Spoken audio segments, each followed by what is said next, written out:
shadows of the void, where darkness reigns, stands the Mordian 50th, where courage remains. With last guns gleaming, hearts of steel, they march into battle, with grim resolve to deal, for Mordian's honor, for Mordian's honor. They raise their cry against the dark fury, they'll never die. With discipline and power, they'll stand tall. The Mordian 50th, answering the Emperor's call. The first guards all, the Mordian 50th, answering the Emperor's call. Through the fire and smoke they press on, facing the Seagulls horde until the dawn. With every volley they hold the line, their determination unbreakable sign, unbreakable sign.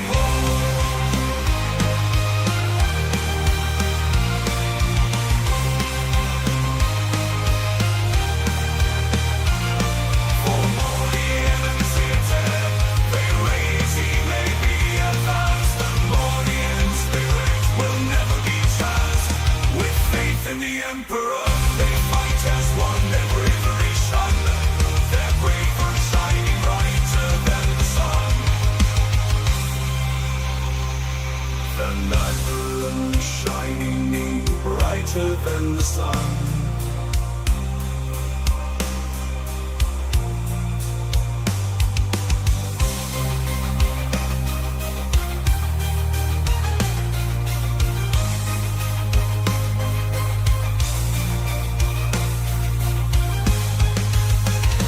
Mordian's honor, they raise their cry. They raise the Towers fury, they'll never die.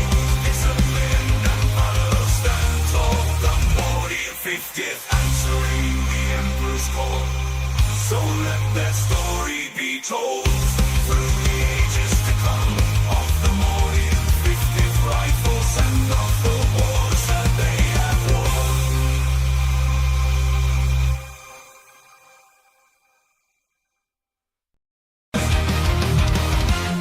In the shadows of the void, where darkness reigns, stands the Mordian 50th, where courage remains.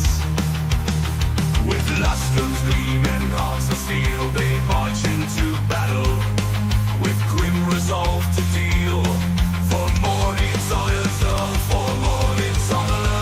They raise their cry against the dark fury, they'll never die. With discipline and power, they'll stand tall. The Mordian 50th, answering the Emperor's call. The first guards all, the Mordian 50th, answering the Emperor's call. Through the fire and smoke they press on, facing the Seagulls horde until the dawn. With every volley they hold the line, their determination unbreakable sign, unbreakable sign.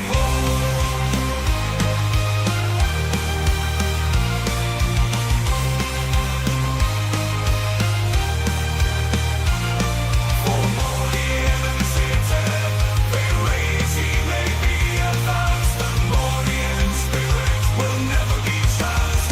With faith in the Emperor, they fight as one, their bravery shone, their bravery shining brighter than the sun. The light shining brighter than the sun.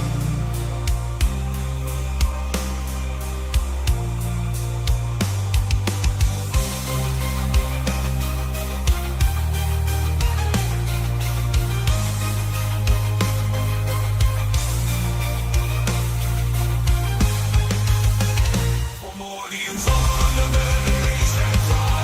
They raise the Towers fury, they'll never die. Discipline and valor stand tall. The Mordian 50th, answering the Emperor's call. So let their story be told through the ages to come, of the Mordian 50th rifles and of the wars that they have won.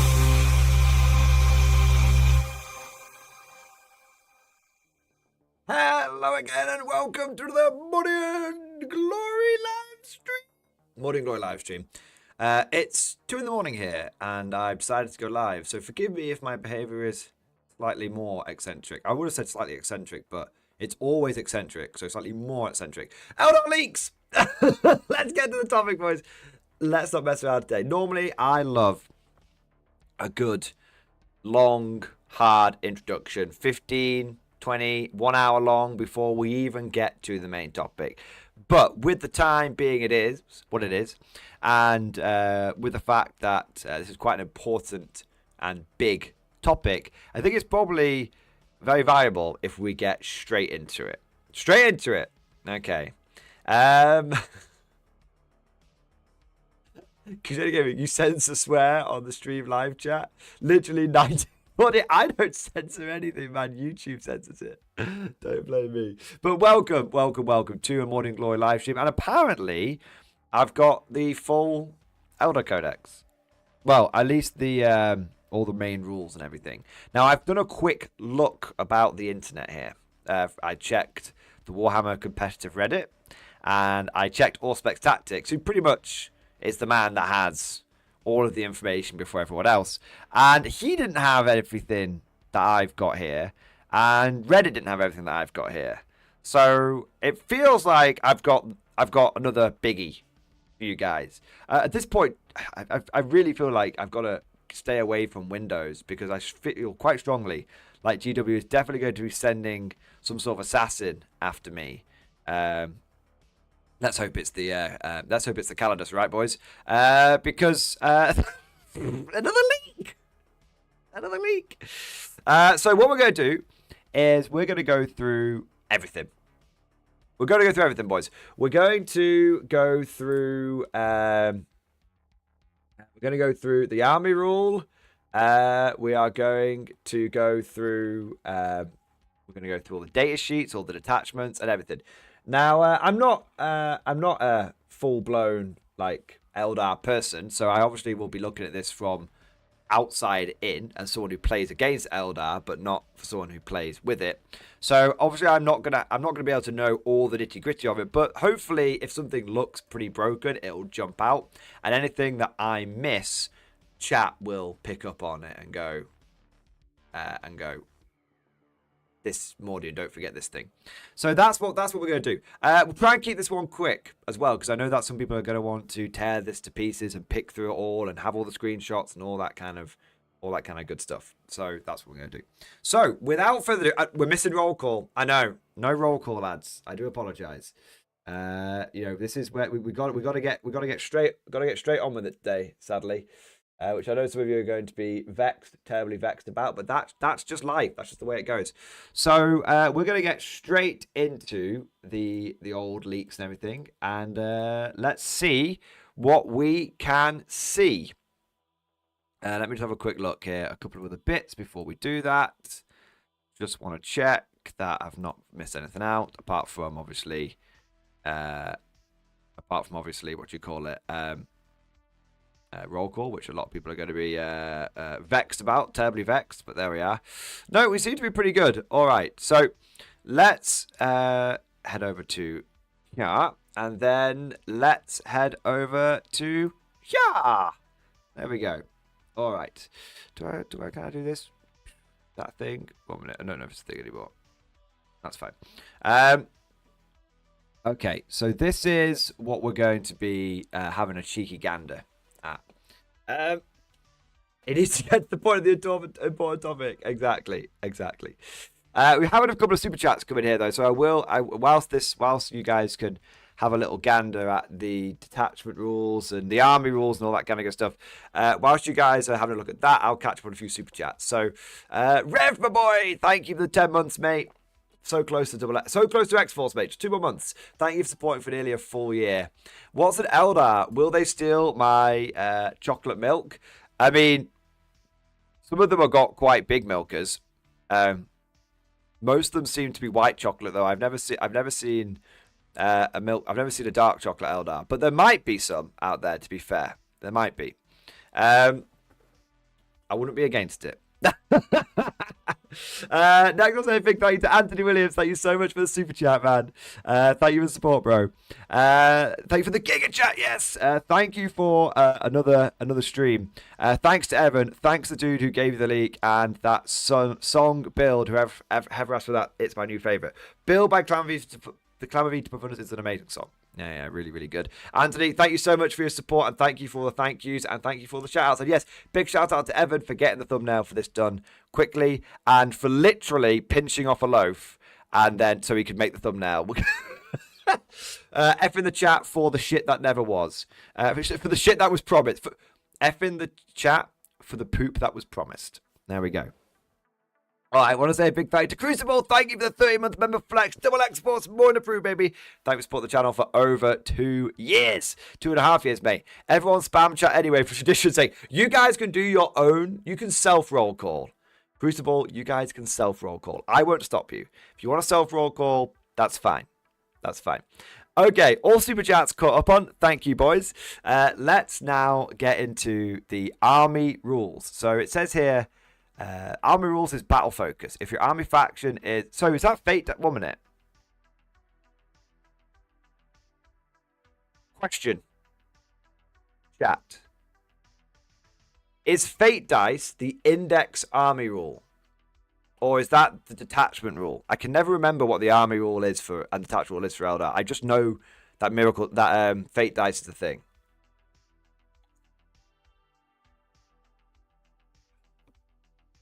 So fate dice are the index army rule. So it looks like fate dice have completely gone away in the army rule section at least, and we've got battle focus instead. So let's have a look at what battle focus. Fate dice are different now, and the detachment rule for Seer Council. Okay. So let's have a look at what battle focus is. If your army faction is Eldar, at the start of the battle round, you receive a number of battle focus tokens based on the battle size, as shown in the table below. So strike force, you get 4. Each time one of the triggers shown in the agile maneuver section below, you can spend 1 battle focus token to enable the relevant eligible unit to perform an agile maneuver.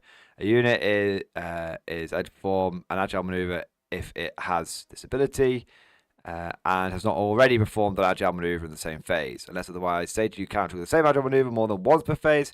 Then the battle round, all unspent battle focus tokens are lost. So you can do 4 agile maneuvers. You can't do the same agile maneuver more than once per phase. You can't go like 4 units swift as the wind unless there's an exception, which will be stated later on in the Codex.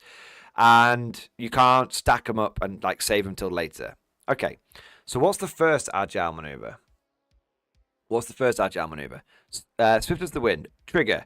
When an eligible unit from your army is selected to make a normal, advance, or fallback move, you can trigger this agile maneuver. You can trigger this agile maneuver more than once per phase, provided a different unit performs each time. Okay, so Swift as the Wind, it was a bad example I used before, but it's you can Swift as the Wind 4 times if you want to. Okay, until the end of the phase, add 2 to the move characteristic bonus of that unit. That's really good. So it's like, okay, I'm going to move. I really need to get onto that objective there. I might not make it with my advance. Bang. Swift as the Wind. Boom. I'm on it. Boom. Okay.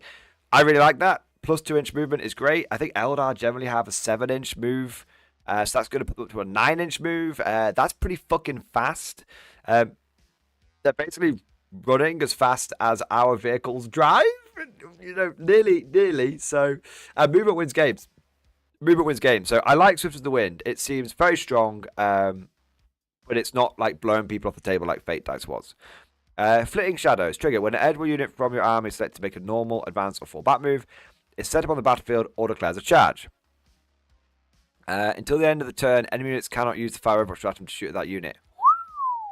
That's strong. Yeah. That's strong. It's only once per... This one, there's no exceptions. But, yeah, just being able to be like, you're not overwatching me here. No Overwatch. No bueno. Yeah, that one's good. Azuth, Swift as the Wind is move and move. Look at what they need to match a fraction of our power. True. In fact, move and move is better because you get plus 3 inches. But I'd say Swift of the Wind is better in its own way because you get +2 inches and you don't have to compromise your firepower. Because Eldar are hitting on 3s and Guardsmen, if they want to hit on 3s, they can't move. So, yeah.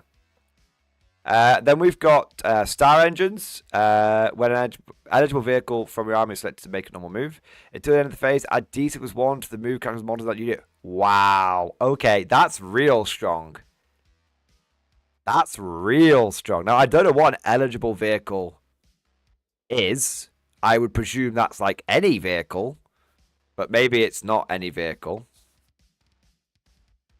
Maybe but it says it. I mean, that seems like super good on like maybe if you've got some sort of close combat vehicle like Wraith Lord, Wraith Knight, or something like that. Basically, any vehicle. Oh yes, I really need to get that unit into close combat. Bang, done. I need, or maybe not even that unit into close combat, but maybe you've got a unit of fire dragons inside a transport, and you're like, okay, Star Engines, boom, yeet that forward, jump out, fucking slot a vehicle. That seems super. Yeah, Star Engine seems super strong. That's really strong. Yeah. Okay. Sudden Strike until the end of the phase. Each time a model in trigger when you're selected to fight. So it's only in the fight phase. Until the end of the phase, each time a model in that unit makes a piling consolidation move. It can move to 6 inches. Oh, that's.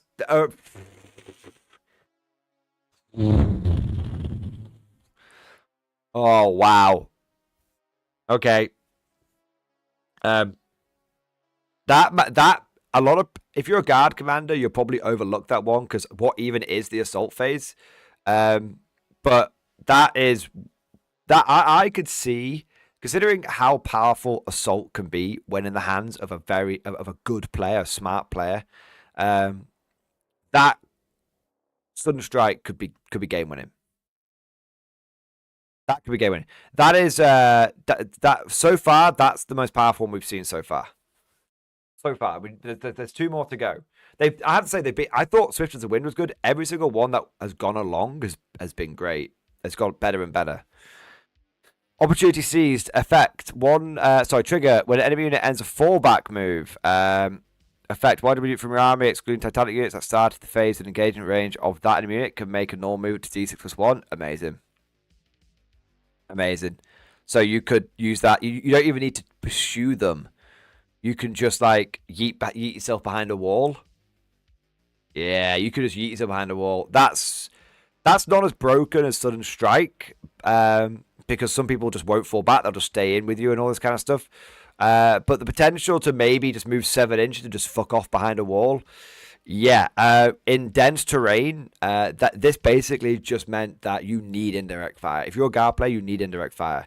Because they're going to run in, they're going to diddle you. You're going to naturally fall back, thinking, oh, I'll fall back and then I'll shoot you.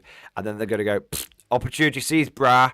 And they're just going to jump behind a wall and you're going to then be very upset. Yeah. Yeah, that's really good. Fade back in your opponent's shooting phase, just as a shot. Wide unit from your army, excluding Titanic units that was hit by one or more of those attacks, can make a normal move up to D6. Okay. So fade back is strong, but you can't do it before the enemy shoots. So it's not a reactive one. So yes, if you go, okay, I'm going to shoot with a unit of 10 guardsmen first, just because, and then your opponent goes fade back and you go, fuck, my tank can't see you now. Yeah, that'll get you. That's a potential gotcha. But if you just shoot the big fuck off tank first and blow the enemy away, it's less of a biggie. So it's still very, very, very, very good. Don't get me wrong, but at least there's ways you can kind of counter that one. Overall, all of those are amazing, and overall, all of those are amazing. And I think being able to do 4 of them is really strong. 4's quite a lot. You know what I mean? Like 4 being able to do 4 of those is quite a lot. Yes, you can only do it on 1 unit unless it's Swift as the Wind. There's probably going to be some character that lets us do it on more than 1 unit, let's be honest. We'll see that later, but I think I have to say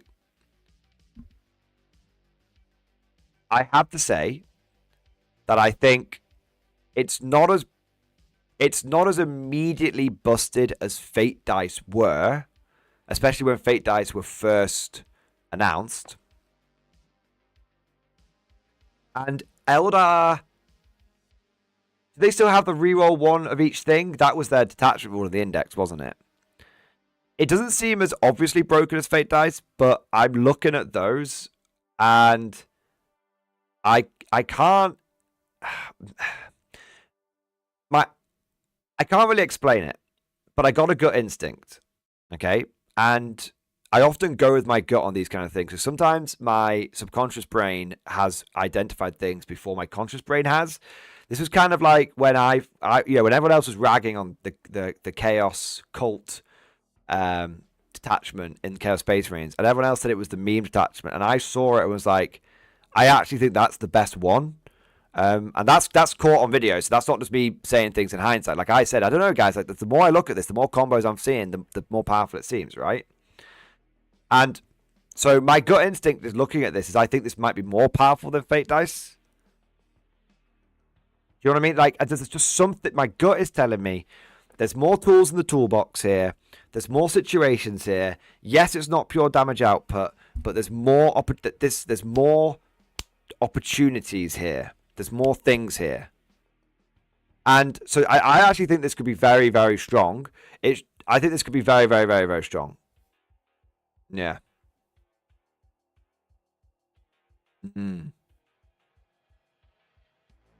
Maybe in the fullness of time, it won't be as powerful as when I say more powerful than Fate Dice. I would like to clarify, not as more powerful as Fate Dice when they first came out. But more powerful than Fate Dice recently. The recent Fate Dice, when they sort of toned everything down and sorted it all out. Fine, I think this is more powerful than final iteration Fate Dice. I don't think anything would be more powerful than OG Fate Dice. I think we can all agree that was just on another level. Yeah. But I think this is more powerful than final iteration Fate Dice. But even saying that, you can but I'm not salty about this. I'm not angry about this. You can tell I'm not like throwing my toys out the pram. I'm not like Eldar broken. I'm gonna say something here, guys, which might be a bit controversial, especially considering it is like legally mandated for everyone to hate Eldar all of the time, especially in the guard community. I like this. I like this, even if it ends up being more powerful than final version Fate Dice. I feel this is significantly more flavorful. Yeah, Killer 458. It's significantly more flavorful. There's more going on. It feels. Do you know what? It feels tricksy.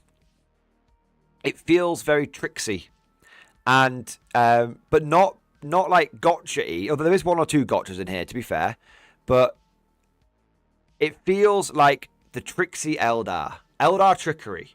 Do you know what I mean? This feels like Eldar trickery, and I don't mind Eldar trickery because that has been a meme since I've been playing the game in 3rd edition. Do you know what I mean? So I don't mind Eldar trickery because Eldar are meant to be tricky. Yeah. Yeah. I don't mind Eldar hitting hard. Killer 458. Don't get me wrong. I don't mind Eldar hitting hard either. But the whole Fate Dice thing was, I think it was too brute force. It wasn't clever. It didn't reward clever play. You just subbed high numbers in. Do you know what I mean? So if I was to sort of compare Fate Dice to this, Fate Dice was, me roll 6, put 6 to one side. I must pass save. 4, I must hit 6. It was just roll big number, sub big number. Do you know what I mean? That's all Fate Dice was. It wasn't clever. It was just brute force.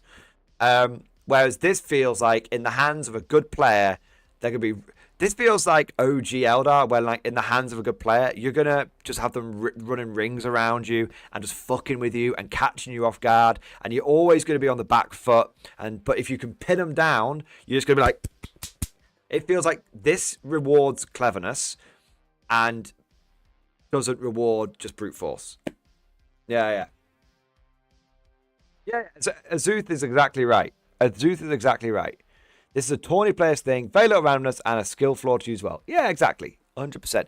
Now, we're looking at this before we've seen anything else. There could be a whole bunch of brute force going on in the Eldar data sheets and all that kind of stuff. But looking at this in isolation right now, it looks incredibly powerful, loads of tools in the toolbox, but looks flavorful, looks tricksy, and I look forward to getting my ass filled in by it. I look forward to a clever player beating my ass in, and me being like, sweet, goddamn Eldar trickery. Yeah. Okay, so let's go moving on. So we've got Warhost. So this is the first attachment. Martial Grace. Every element of a Warhost operates, blah, blah, blah. At the start of the battle round, you receive one additional battle focus token. So you're up to 5? Fuck, man. You're up to fucking 5 of them. Shit, man. Okay. Each time a unit from your army forms the Swift as the Wind Agile maneuver. That's the +2 movement one. Until the end of the phase, add an additional one to the Muko's models in this unit. This is amazing. This is already like... This is already like the best one. It can't get much better than this one. This is already the best one. Okay. Each time your army performs an agile maneuver that involves rolling a d6, add 1 to the result. Yeah, so this is already the best one. I don't even need to see the rest of them. This is already the best one. It basically takes your army rule and just dials it up to 11. Yeah. Okay. Sure. Let's just fucking juice up the fucking army rule. Yeah. Enhancements. Phoenix Gem on a 2+, get back up on 4 wounds. It's Eldar model only, so it can't be any epic heroes, but basically any Eldar model can get up on a 2+. Now that used to be Fugun's thing, didn't it? That used to be Fugun's thing, and now anyone? No, the Phoenix Gem existed before. It did, because I remember shooting some knobhead on a bike that was flying around, and I shot him and was like, finally got rid of him, and then he just went bang, popped back up and started flying around again. I was like, fuck's sake. So yeah, Phoenix Gem was already a thing. Yeah, that's it's fine. Do you know what I mean? It's very strong. It's very strong. Just a guy. Arm rule is good for sure. Coming from an Eldar player, he still has. So Fugun's could still get up. And yeah, the Phoenix Gem was already around. Okay, cool. Appreciate it, just a guy. Keep throwing that Eldar knowledge in there, because I'm not an Eldar guy. So I do appreciate the other perspectives. It's been around for like 3 or 4 editions. Yeah. I've Phoenix Gems, people just popping back up. It's been something that I've associated with Eldar more than any other faction. Yeah. Everyone else basically copied it from the Eldar since like 4th edition, right? Timeless Strategist. Eldar. I can't say that word. Eldar. At the start of the battle round, if the bear's on the battlefield, you receive 1 additional battle focus. Fuck, man. Like, this is the first detachment. This is the first detachment. What the fuck is going on? Like, they're up to 6 battle focus token. Okay, so you know how we brought this mechanic in where you've got 6 really good abilities, but we're only going to really let you pick 4 of them, so there's going to be some hard choices to make. Yeah, we've done that, and then we've basically just fucked it off. Okay, so yeah, Warhost. Yeah. What? I mean, I can't imagine what's coming after this one. Yeah, and so you can just be like +2 movement on. It's not even +2 movement. You can do +3 movement on 6 units. That's pretty good. And that's any unit. Yeah. Okay, so Warhost is great. Okay. Warhost is great. Gives a foresight. You can. Once a battle, you can target the bear's unit with the command roll strategy for 0 CP. Okay. I mean, that's good.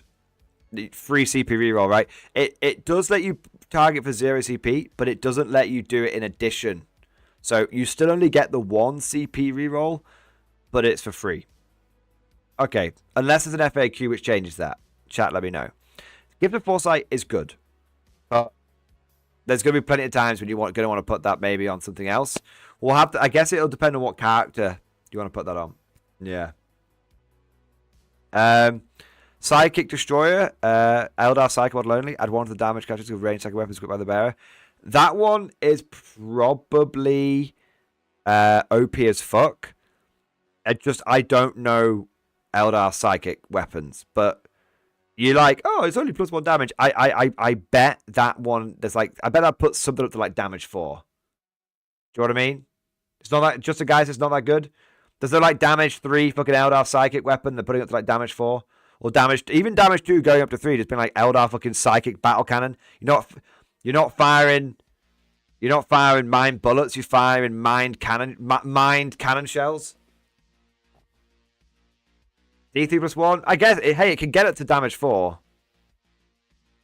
Psychic Destroyer will probably be... I mean, if someone... I mean, we'll have to see. We'll keep that one in mind when we're looking at Psychic data sheets, boys. Going up to stratagems, lightning fast reactions, -1 to hit. It's in shooting and in fight phase. Well, shooting or the fight phase, but of course you can... If you've got on a CP, you could do it in both. You can't do it on Wraith Constructs. That's good. Don't want bloody dancing goddamn Wraiths. Lightning fast reaction. It's -1 to hit. Sure. Okay. I can't really complain. Guard have got smoke screen. Eldar don't get smoke. This is their smoke. Okay. I'll tell you what, I'll be curious to see if this is in every detachment. No, it's not. How interesting. How interesting. How very, very interesting. They got a lot of fucking detachments, didn't they? Jesus. How very interesting. There is going to be a lot of Eldar players. There's going to be a lot of Eldar players who are going to probably find it quite hard to let go of lightning fast reactions. That's interesting. I would have expected that to be like Arm of Contempt in every Space Marine attachment. All right. Skyborn Sanctuary. End of the fight phase. Eldar unit for army. And 1 transport. Get back inside the transport. Okay, that's very strong. Feigned retreat. That's just very strong, you know, like just... I suppose it's the end of fight phase, though. It's not any time. Yeah, it's still very strong. Feigned retreat. It's not OP, it's just very strong. Feigned retreat. Although, actually, no, it is broken as fuck. It is broken as fuck, because what you do is you go, oh, you fall back from me, or you shoot me. I'm going to go D6 +1 and fuck off towards this, behind this wall, and then I'm going to get inside this transport that's on the other side of the wall. Yeah, that is broken, because it combines super well with agile maneuvers. Feigned retreat. Movement phase just after an Eldar unit for army falls back. Till the end of the turn, you're able to shoot and charge for 1 CP. Yeah, that's fucking no 1 CP, no downside to that. Blitzing firepower, shooting phase, 1 Eldar unit that's not already shot until the end of the phase. Ranged weapons have sustained hits 1. While within 12 inches of such a weapon already has that ability, then you get sustained hits on a 5+. Okay, so it does take that into account. That's nice. Blitzing firepower. Would you like sustained hits? Would you like a lot of sustained hits? Sure. Fire and Fade. We know what Fire and Fade does. D6. It's only D6 +1 now. Okay. Eldar players will have to let me know if that's changed, because I swear it used to just be like just a free move, but I could be thinking of like 8th edition. Fire and Fade nerf. Yeah, it definitely feels like it was the normal move. Yeah, I thought so. Okay. So, yeah, it was the normal move for 2 CP. Now it's a random move for 1 CP. It's way worse. Yeah. It's way worse. Okay. Well, good, because frankly, I fucking hate Fire and Fade. It's uninteractive fucking... Jump, shoot, jump shouldn't exist. Not for any logical reason. For totally emotional, biased reasons, and I hate it.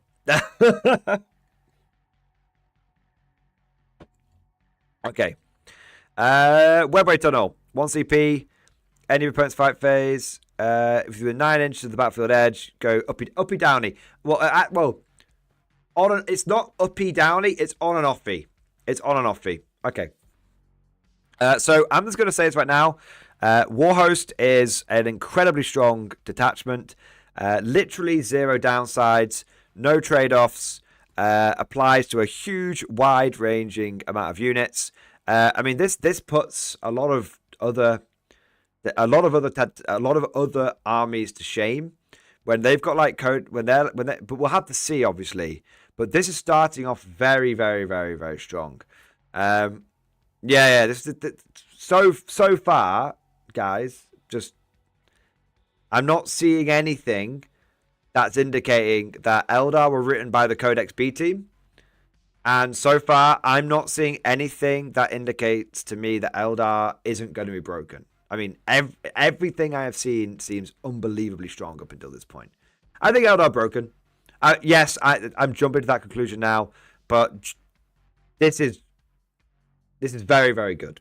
It is very, very good. Obviously, datasheets are the foundation, so they could all be dog shit. But yeah, I think I'm not angry about it because I just naturally presumed that the Eldar Codex was going to be broken.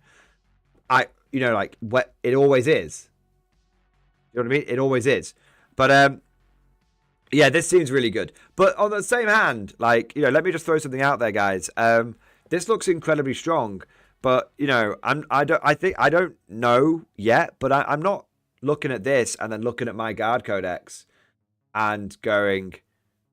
I'm not looking at this and then comparing it to Combined Arms, which is arguably the Guard's best detachment, right? I'm not looking at that and going, because this is the catch-all, slot any Eldar army into it, right? So this thing is, any Eldar player can pick up a Warhost and go nuts. No matter what you've got, you can pick up a Warhost and go nuts. And that's the same with Combined Arms, right? You just go nuts with the Combined Arms. I'm looking at this versus Combined Arms, and I'm thinking, yeah, these are... I don't know if they're on the same level, but they're both strong. They're both very, very strong. There's not a bad stratagem in Combined Arms. There's not really a bad stratagem here. There's not a bad enhancement in Combined Arms, apart from stay still, get more crit hits. There's not a bad. There's not. There's not really a bad enhancement here, apart from maybe Gifted Foresight. Do you know what I mean? I get 4 lethals. These guys get shitloads of battle focus tokens. Yeah. So I think the catch-all detachment is very strong in both the Guard book and in the Eldar book. I'm going to presume the Eldar one is better because it's the Eldar one. But we'll see. Next attachment. Okay, so this is one that I'm personally very interested in. And the reason I'm personally very interested in is because I have got an Eldar jet bike army in the works. I've always wanted an Eldar jet bike army. I think they're super, super cool. And so hopefully this one will be decent. So Ride Like the Wind. In the declared battle steps formation, you can set up Eldar mounted and Viper units from your army reserves. During the battle, such units can be set up on the battlefield as if they were arriving from reserves. For the purpose of setting up Eldar mounted and Viper units from your army on the battlefield, treat the current battle round number as being 1 higher than it is. So you can go in reserve and come in from turn 1. Amazing. Come in people's deployment zones from turn 2. Amazing. In addition, at the end of your opponent's turn, you can select a number of Eldar mounted or Viper units from your army, excluding units with an engagement range of 100 units. Then remove those units from the battlefield and place them into reserves. The maximum of units you can select depending on the battle side, 2. And Wind Riders get a battle line keyword. Amazing. Amazing. So I can... wow. Okay. I mean, there's a lot to process there. There's three big things here. So, firstly, Wind Riders become battle line, which is great. Just shitloads of bikes. Secondly, although bikes don't have a huge amount of punch, we'll have to see. But bikes are like running around with like scatter lasers and shit, so might not be as good as we first think. But it's pure. This is pure mobility, isn't it? Because you've got all of the agile. You've got all of the agile maneuvers, which to make your bikes go even faster. Then you've got your bikes coming in. You're not having to play the game with like half your army off the board and potentially play 2 turns with 1,000 points, roughly with 2 turns with 1,000 points whilst your opponent is playing with 2,000. You can just come in from turn 1, no dramas. And then you've got the ability for just free uppy downy. Yeah, this is pure maneuverability. This is going to be the litmus test of, does movement truly win games? We're going to find out. Let's go look at enhancements. First drawn blade, models in the bears unit have scout ability. Scout 9, amazing. Amazing, man. Okay, fantastic. Just more maneuverability. Just keep. I'm getting full up on maneuverability. I love it. Mirage field. Each time attack attacks bears unit, strike 1 hit roll. Amazing. Again, auto include. Bikes are fragile. Let's make the bikes less fragile. I don't have lightning fast maneuvers. I have like a slightly wish.com version of it as an enhancement. Okay. CSI, mounted psychic only. Psychic weapons equipped with the bearer have anti-monster 2+, anti-vehicle 2+. Amazing. Like, that's great because that might help with the punch a little bit. Yeah, I like that. Echoes of Ulfanesh. Mounted model only. In your command phase, roll 1d6. Adding 1 result if the bearer is not within your deployment zone. It's not likely to be. He's fast as fuck. And adding additional 1 if the bearer is within your opponent's deployment zone. On a 5+, you gain 1 CP. That's sweet. So 4+, more than likely 4+ get a CP. But don't forget, guys, you could put the bozo in reserve. Come in, turn 2 in your opponent's deployment zone. And on a 3+, you're getting a CP. Yeah. All of those enhancements look solid. I don't think any one of them look overly broken. Maybe first drawn blade, we'll have to see. But all of those look solid. Stratagems, 1 CP. Shooting phase or fight phase. 1 mounted or Viper unit. Not been selected to shoot or fight. Reroll the wound roll. Great. Amazing. Strength 6. Full rerolls to wound. Yeah, strong. Strong. Not even strong, like broken. OP. Really good. The big question is, can you still take bikers in units of 9? Can you still take bikers in units of 9? That's the biggie. Overflight. 1 CP. When you're shooting phase or fight phase, just after an Eldar mounted unit for army choice enemy unit, you can make a normal unit up to 7 inches. Wow. Okay, just a guy. Only 6? Okay. So it's only 6, but you do get battle line. So it balances out in terms of numbers, but it's a bit of a pisser.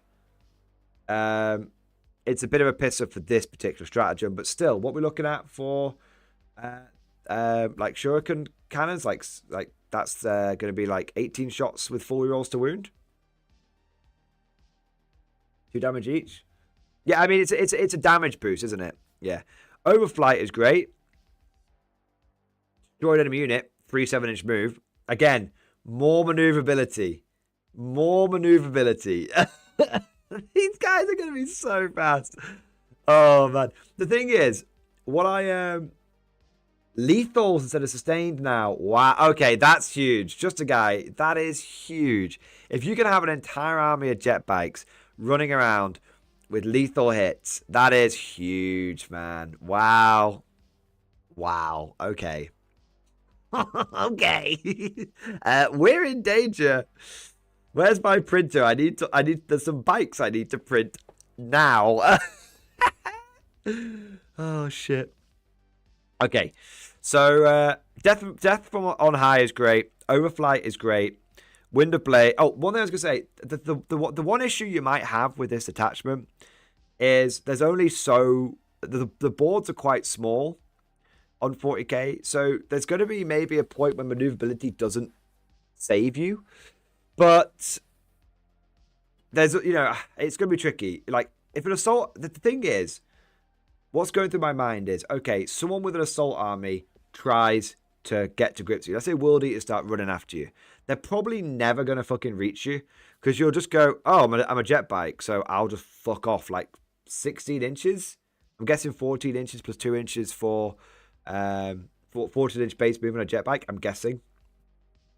So they're never going to fucking get you. But the problem is, they might just squat on the objectives in the middle of the board. So the big question is, you can be fast as fuck, but do you have the firepower to be fast so you never get caught? And so do you have the speed? Do you have the combination of speed so you're not going to get caught, but firepower so that the enemy can't just squat on middle objectives and win on points? Yeah, it's the speed. But I think the speed is going to be a hell of a drug. Yeah, I think the speed is going to be a hell of a drug.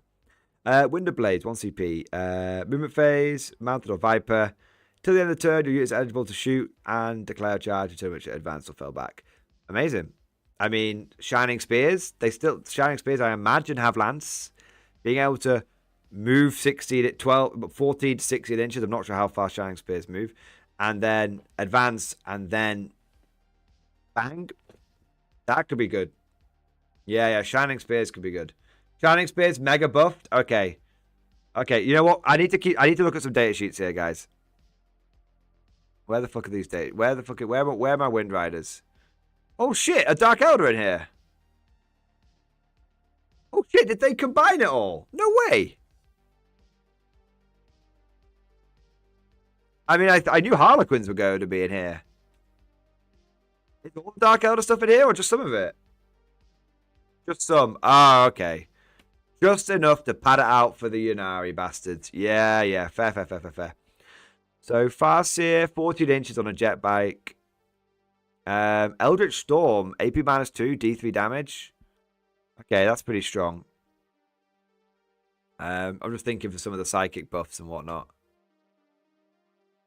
I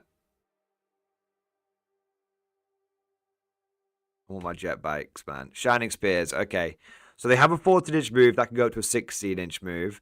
T4, 2 wounds, all that's good. X-Arcs, 3 wounds, naturally. 3 up, 5 up. Okay, that's good.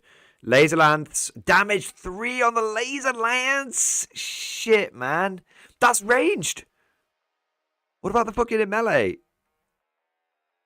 So it's anti-monster, what's that, 3+? Anti-vehicle, 3+, and lance. Oh, man. Holy shit, bro. Extra ability, each time unit makes a normal, advanced, fallback or charge move.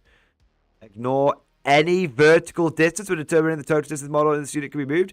Oh, sweet. So, breachable, right? So, in this world of L-shaped ruins, which should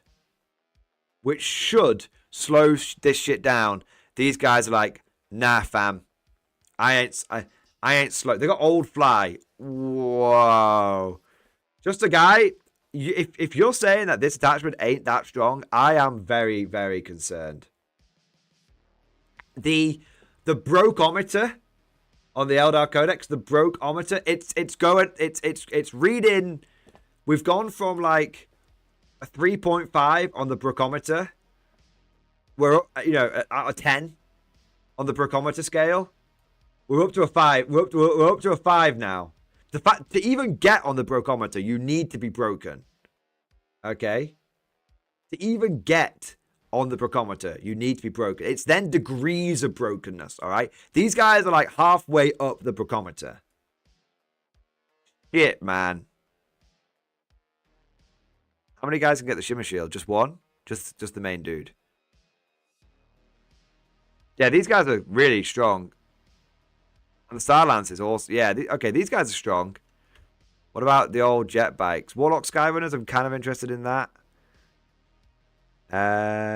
Ignores cover. Oh, my fuck, boys. Each time this unit is selected to shoot for each Warlock model in that unit until the end of the phase, add 1. Oh, wait, are they not characters, though?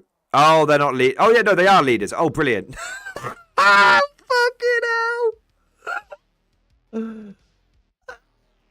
God, I thought that was like, oh, it's like 2 dudes that you can attach a Farseer to. No, it's 2 dudes that you attach to Wind Riders. Oh, my fuck, man. Oh, my fuck. Jesus wept. Add 1 to the attacks and strength characteristics of this model's... Oh, okay. No, it's not as bad as I thought. I thought it was adding 1 to the attack and strength of the Wind Riders. No, it's not so bad. Okay, it's not so bad. It's not so bad. Okay, Jesus, man. I was panicking then. It's not so bad. Yeah. I was very, very concerned then for a moment. Okay, Vipers. I actually want to look at Vipers. I hope they're cheap as shit. Okay, so they're fragile as all fuck, right? Yeah, T6. 3 up save, 6 wounds. Yeah, they're fragile as all fuck. Interesting how Eldar are only like leadership fucking 7 on a lot of stuff. Oh no, leadership 6. It's just this is random leadership 7. What does it get? I'm guessing you're just gonna give it a shuriken cannon. It comes with a shuriken cannon. You're gonna give it a bright lance, right? Yeah, every day of the week. And then it subtract 1 from the enemy if you hit them. Yeah, Shroud Runners. Great for removing cover. Although I don't know if you need. I think Warlock Skyrunners will probably be better. Just like pop one of those. Pop one of those in a Wind Rider unit. Okay, where are me Wind Riders, boys? Okay, this is it. This is it. Okay. So you take Shuriken Cannon, obviously, every day of the week. Yeah, okay. Yeah, okay. So, Shuriken Cannons. Oh my god.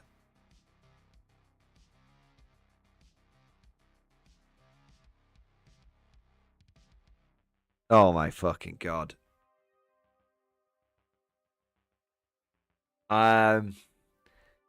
This is the low end of the codex, is what chat is telling me. And we're looking at a unit here which is going to put out 18 shots, 4 rerolls to hit, lethal hits with ignore cover. Strength 6, AP minus 1 damage 2. So it's like the strength I don't give a fuck about.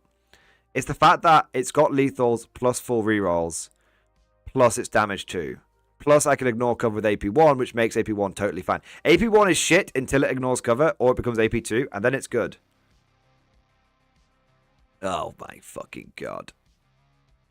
Oh my fucking god. Yeah, you don't even need Vipers. Like, I don't even need Vipers, man. I just got, like... I'm just gonna take 6 units of these motherfuckers. Gives extra AP, I think. For what? Warwalker? Fuck off. Like, just fuck off at this point.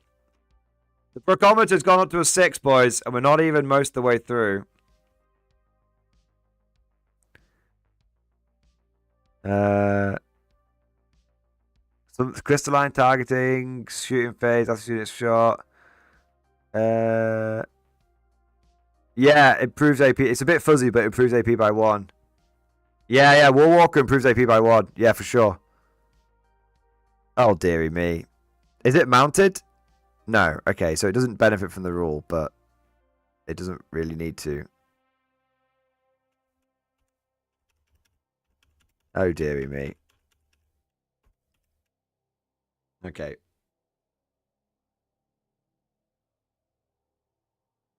Oh, dearie me. Okay. Yeah, Procometer's up to a 6 out of 10. Daring Raiders, 1 CP. Reinforce the step of your movement phase. 1 mounted or Viper unit from your army reserve until the end of the phase. And setting up, it can come in from reserve. Set anyone on the battlefield 3 inches away from one of your units, but really 6 inches because of the nerfs. When doing so, your unit is set up within horizontally of one of your units until the end of the turn. It's not able to charge. Okay, so you can come with it. 1 CP, come within 6. Fine. I mean, very, very good. But you probably don't need to be that close. You probably don't need to be that close. That's more for you're not going to screen me out when I come into your deployment zone turn 2. Focus firepower, shooting phase, 1 mounted or Viper unit from your army, not shoot until the end of the phase each time a model in your unit makes attack. Improve the AP by joy. So if you've got no Warwalkers nearby, you can just use focus firepower. Oh, fuck. Spiraling evasion. I gotta keep moving because otherwise, if I stop to think about this, I'm gonna start crying. When your opponent's shooting phase just after an enemy unit has selected its target, Eldar mounted a Viper unit from your army that was selected as the target of 1 or more of the attacking unit's attacks. Until the end of the phase, models in unit have a 4% movement save. That's great. A 4 up. Our army is super fragile. Pfft, not today, bitch. Okay, so Windhost is really good. Windows, I mean, or whatever, what's it called? Yeah, wind host. War host, wind host, seer host. So wind host is really good. Did we lose a 3? What, you lost a 3? Oh, is it a 4 up? Oh, okay. Fair. Still, you know what? It almost doesn't matter what save you have if your opponent is tabled. Okay. All right. All right. So now we get fate dice. Right. Okay. Let's. Jesus, man. So strands of fate. Put them to one side. 6. Each time you use one of these stratagems opposite, if your fate dice pool contains one or more fate dice showing the corresponding value in the table below, you can discard one of those corresponding fate dice. If you do, reduce CP costs. Oh, okay. So it's like, if you want to use a stratagem, you could use it for free if you potentially use it for free if you've got the right number. Okay. Okay. So it's fate dice. Is it just... Oh, no. So it's not subbing you. So you don't sub anything in. So there's no more subbing dice. The dice subs are gone. Right. So you roll 6 dice, and you might get a number of free CP, essentially, throughout the game. Okay. So basically, your detachment rule is, here are some stratagems that might be free. I have to say, I'm not loving it.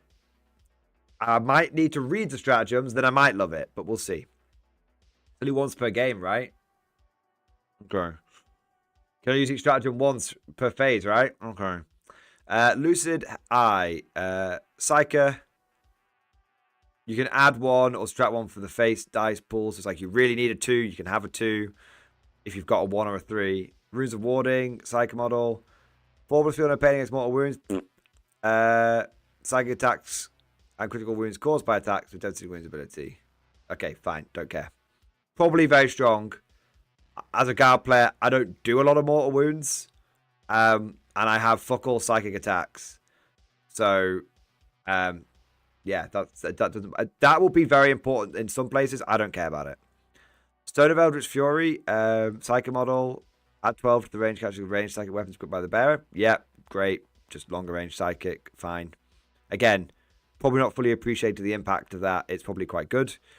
Talk of Morai Heg, Psycho model, once per turn. When your opponent targets you within an army within 12 inches of the bearer, you strategy with the bearer can use the enhancement. It does increase CP costs. Okay, so it's fuck people. It's Vect. It's Vect. Yeah. 1 CP. So this is stratagems. Presentiment of Dread. Command phase. Psycho model. Select one unit within 18 inches. And invisibility model. The enemy take a battle shot test. Subtracting 1 for the test. That is shit. No one's ever going to use that one. Forewarned. 1 CP. Fight phase. That enemy unit has selected targets. 1 Eldar infantry unit, not including raid constructs. That was selected the target. 1 more attacking its attacks. And within 9 inches of 1 more friendly psycho models. So you've got to be... You should have psychos everywhere, but still, it's a failure point. At the end of the phase, each time a target attacks your unit, strike 1 for the hit roll and 1 for the roll. That's amazing. That one, I thought it was going to be shit. Unbelievably broken. For what? For 1 CP, it would be broken. For 0 CP, the brokometer on that one particular thing has kind of gone off the fucking scale. Yeah. Unshrouded Truth. Is it? Yeah, it's 5 phase. Unshrouded. It doesn't really, again, doesn't affect me much as a guard player, but still. Unshrouded Truth. Movement phase. Infantry unit. Not wraiths.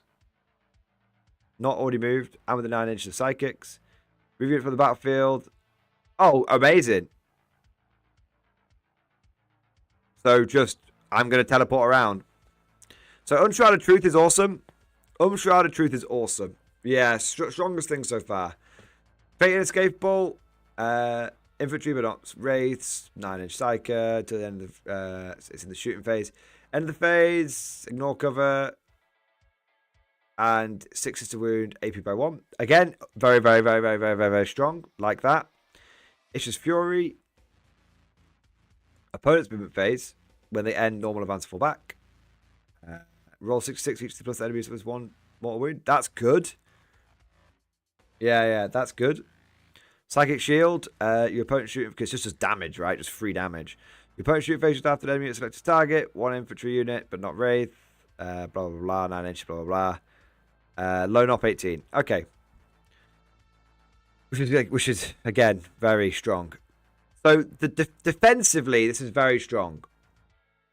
Forewarned, Unshrouded Truth, Psychic Shield. Yeah, so 5 out of 6 of them are good or better. But still, I don't like. This is probably one that will that will come out of nowhere with the steel chair and end up being OP as fuck. But to my ogre brain, I'm just looking at this and I'm like, I don't want it. I don't want it. So yeah, not for me. Seer host, I don't like Psychers at the best of times. This feels like the Hammer of the Emperor detachment of the Codex. I'm just saying. Spirit Conclave. Okay, a couple of super chats here, boys. Well, how are you, my boy? Well, how are you? Thank you for the 10 gifted memberships, baby. Yeah, buddy. Yeah, buddy. Yeah, buddy. Thank you for the 10 gifted memberships, mate. Thank you for your support. Thank you for doing your part, mate, to keep us fresh stocked. You conscripts. Also, say a huge thank you to Ishmael Thompson. Thank you for the super chat, man. GW is the leakiest company I've ever seen. Yeah. True that. True that. Yeah. I mean, this is even... I mean, at least they kept the guard one under wraps until, like, 2 days before pre-order. This one, I mean, actually, are Eldar on pre-order this weekend or next weekend? I feel like it's next weekend. It could be this weekend, though. It seems like the moment we get to Thursday, it leaks. Fair. Okay. But they are very leaky. Spirit Conclave. Oh, so it's happened again. It's happened on Thursday again. It's happened on Thursday again. Wild. So just a guide. Spirit Conclave, you need to check the Wraith data sheets. Okay. Wraith data sheets first, then we go to Spirit Conclave.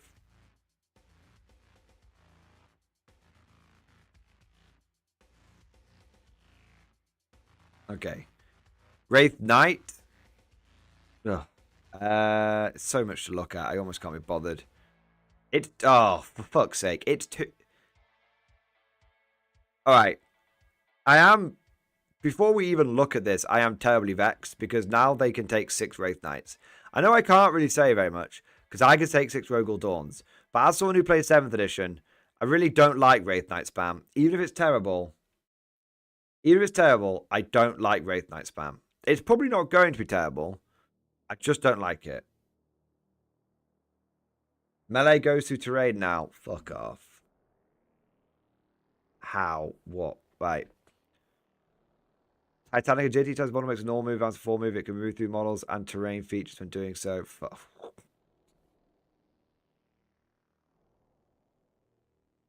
Okay. Yes. Unscreenable Wraith Knights.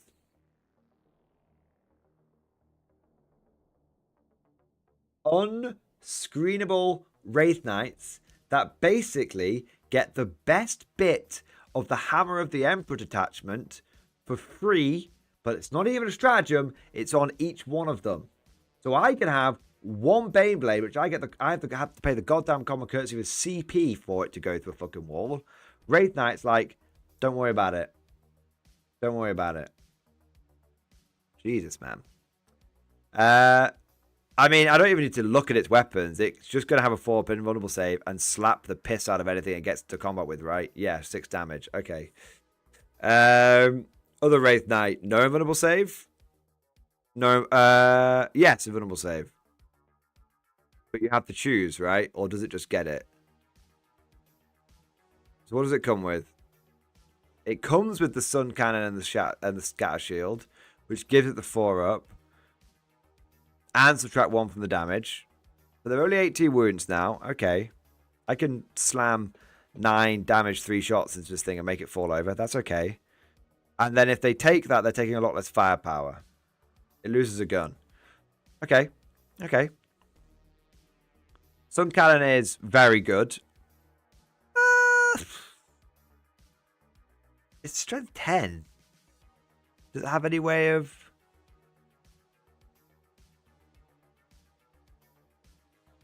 So you can reroll the random number of shots, so it's always going to get a good number of shots. Titanic Strides.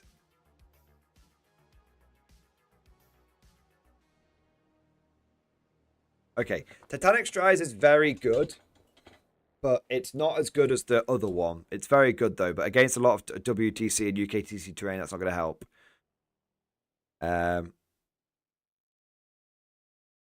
Titanic Feet is shit. What are these heavy wraith cannons like? Ooh, those are good. Ooh, they're very good, aren't they? Sun Cannon, mid. Heavy wraith cannon. I'm puckering. I'm puckering. Yeah. I'm puckering. Yeah, I'm just saying, I'm looking at that. Chat, I'm looking at that. And I'm thinking I really, really wish the Dawn Tank Commander had kept his fucking ERA on and hadn't sold it off for, so he could have a slightly better fucking gun sight. I'm just saying. I would much rather have a plate of armor than a slightly better than a pair of binoculars. I'm just saying. Yeah, that's terribly vexing. But I guess it's the same as Index, right? Okay. Oh, 1 minute. We have to look at the other fucking Wraith constructs. Wraith Blades. Malevolent Souls. Destroy a unit. Oh, no. If you get destroyed, 3+ fight on death. And if you've got a Psychic within 12 inches, they get +1 to hit, which they kind of need because they only hit on 4s. Fair. Same on the Wraith Guard. Except for it can fall back and shoot. But that's amazing. Fall back and shoot on Wraith Guard is amazing.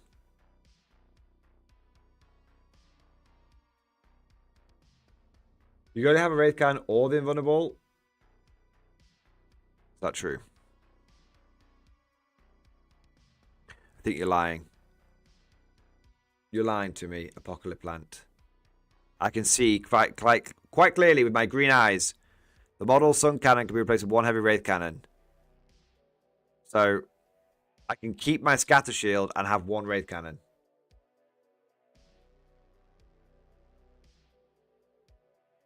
Yeah. Why'd you lie to me, Apocalypse Plant?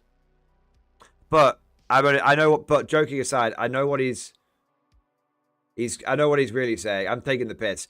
You could take 2 cannons and the invert. 2 cannons or 1 cannon and the invert. I'm only teasing him. I'm only teasing you, buddy. I can literally see you wrote it down earlier. I was being dense. The Wraith Knights don't seem as tough. Are they 1 less toughness? Less wounds? The Wraith Knights, I'm looking at them and I'm not seeing unkillable behemoth. I'm seeing Rogel Dawn equivalent. Or Wraith Guard. Wraith Guard are T6. They're always T6, right? Anyway, before we move on, that's to all the Guard players, that's a Rogel Dawn. Okay, but it's not got as much volume of firepower, but it's got a lot more concentrated firepower. In a straight up fight, the Rogel Dawn might lose. A regular Rogel Dawn might be able to tank the heavy Wraith Cannon with its ablative armor. But then it really depends on how many. It really depends on how much you can hammer it with the damage 3 potentially. Yeah, and the multi-melters. So yeah, that's. I mean, if it's 400 points.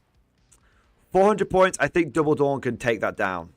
With multi-melters taken into account. And lethal hits. Lethal hits, multi-melters, oppressor cannons. If you get it down to its 4-up save, I think Double Dawn could take that down. 1 Dawn probably can't do it. Double Dawn probably can. Not in 1 turn. We're talking over maybe a bit of a back and forth firefight. Wraith Blades. So they used to be T7. Did they used to be T7? I mean, there isn't a T7, T6 breakpoint is very... There's not a huge difference there to me. My strength 3 shit still wounds you on 6s. Strength 4 shit still wounds you on fucking 5s. Yeah. It's good to know, but it's not massively relevant to me as a guard player. But it is good to know. Wraith Blaze fuck me up in combat. Wraith Guard fuck me up at range. Wraith Cannons. I mean, I know that probably D-sides are the better weapon. I can't tell what strength they are. They don't seem super high strength. But for me, I'll always pick Wraith Cannons because I'm OG and I love OG Wraith Guard with Wraith Cannons. Lost Death Runes on the Wraith Cannons? Okay. That's probably for the best. It's strength 7 out, was 10. Yeah, I prefer the Wraith Cannons. I think basically just running around just slotting people with basically with each man armed with a better las cannon. Yeah. It's got a better strength than a las cannon. It's got a better AP than a las cannon. Shorter range. Yeah. How many can you have in one unit? Is it just 5? No ups or downs? I thought you used to be able to take them in giant squads.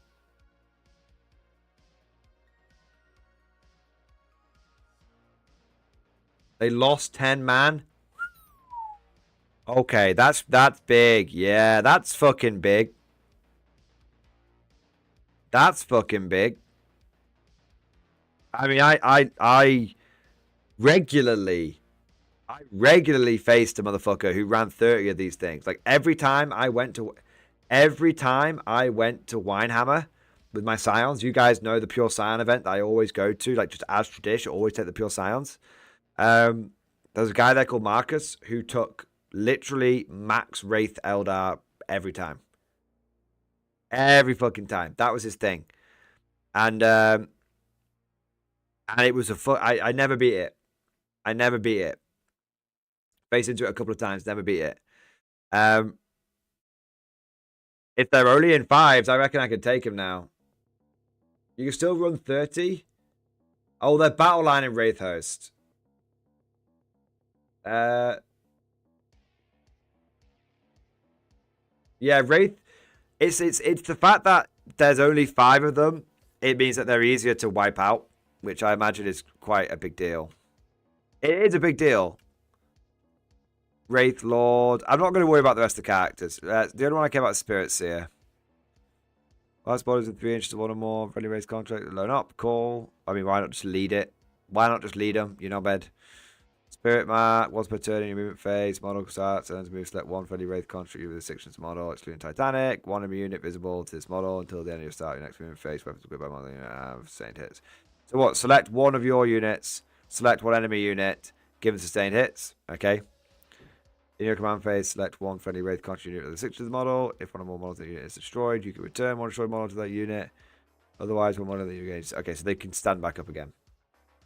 Yeah, so this is the biggie, right? This is the biggie with them only being 5-man squads now. Because before, you'd like hammer them. You'd go all in to try and wipe one out. You'd hammer them down to like 4 or 5, like 4 dudes. And then they just start growing back. Now you can be like, okay, kill 5 wraiths. They're not coming back. Yeah. Going down to 5s is huge because regrowing wraiths was something that I always found incredibly hard to deal with because they're fucking tough bastards. Also, going down to T6 again is actually a big deal because it's a big deal because it means that Rogel Dawn's wound them on 2s. Rogel Dawns eat these motherfuckers. Eat these motherfuckers. It's not, yeah. Rogel Dawns eat these motherfuckers. Wraith Lords. Fated hero, start at the battle, select one of the following keywords: infantry, monster, mounted vehicle. Each model makes an attack that targets a unit with that. Rewrite all of one, okay, that's cool. So you pick it at the start of the battle, and then he goes just ape on a particular keyword. I like that.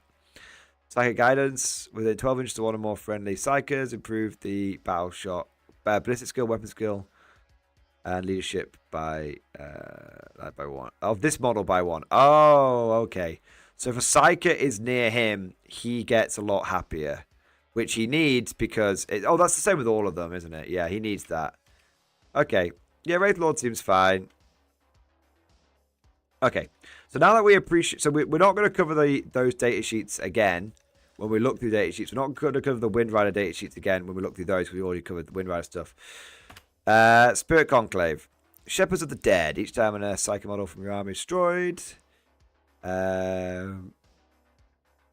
Each time a psychic model from your army is destroyed, that enemy unit gains a Vengeful Dead token. Each time a race contract model from your army makes an attack that targets a unit with one or more Vengeful Dead tokens, add one to the hit roll and wound roll. Amazing. Haha. That's cool, man. So yeah, wait, are all Dark Elder book? No, just enough to pad it out and to make Ynnari, and to remind us that Ynnari still exists. That's all. So yeah, I had the same reaction. I was like, what the fuck? I actually really, yeah, Shepherds of the Dead is fun because you just take like 2 or 3. Oh, minute, let's keep going. So Red Blaze got a battle line, and Psyker, so they don't have so Wraiths don't have battle focus, which is for your maneuvers until they get shepherded. Okay, so for me,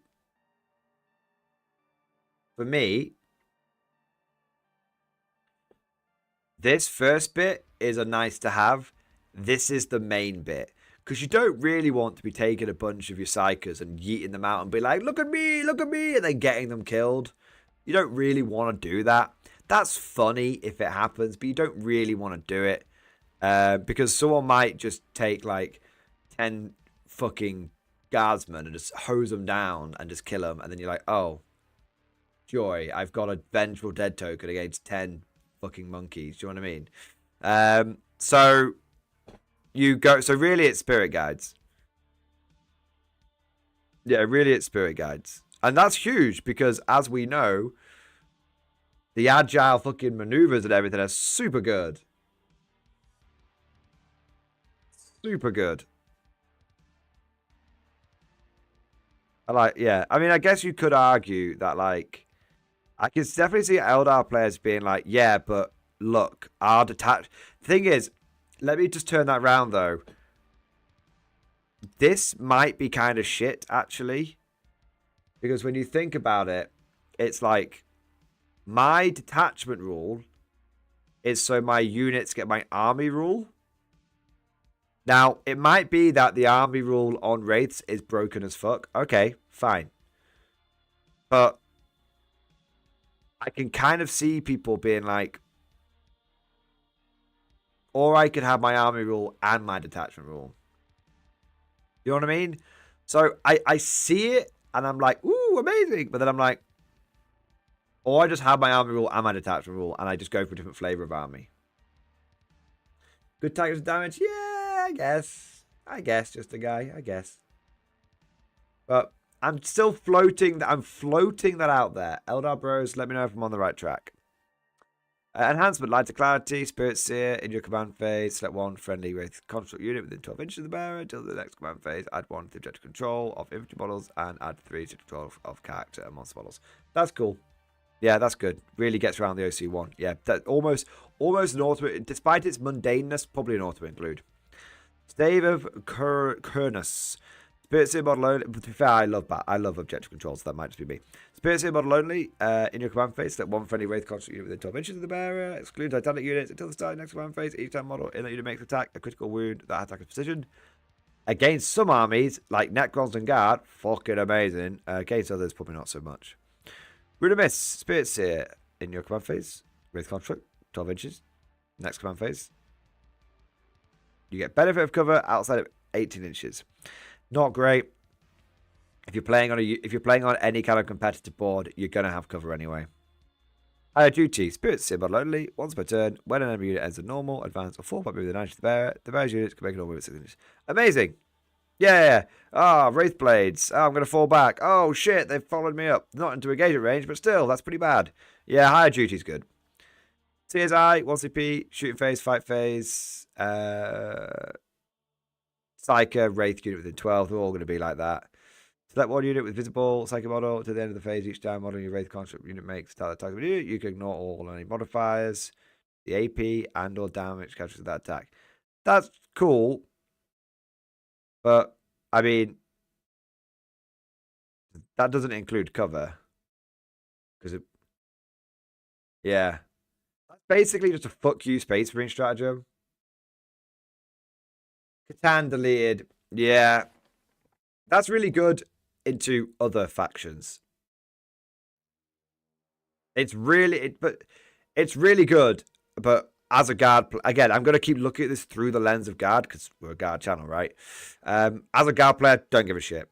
I don't have any way of reducing your AP. I don't have any way of. I mean, you're going to fuck over my Levermus Eradicator. Okay, like, fine. Yeah, okay. Other factions, that's a lot more relevant. It's a lot more relevant. I'm not poo-pooing it. It's a lot more relevant, just not for me. Wraithbone armor, like you said, Catan, amazing. Wraithbone armor, opponent shoot phase or fight phase. -1 damage. That's great. Can't use it on Wraith Lords, which makes sense because they would be a bit silly with that. They've already -1 damage. -2 would be a bit silly. Yeah, that's good. That's good. Blades from Beyond. Wraith Blade, Wraith Lord, Wraith Knight. Dev Wounds. I mean, so that's kind of where you get your Dev Wounds back, but it's just not in shooting. Yeah, I mean, Dev Wounds is one of the most powerful things. It's very, very good. I'm rushing past it, but that's only because it's obviously powerful. Very good.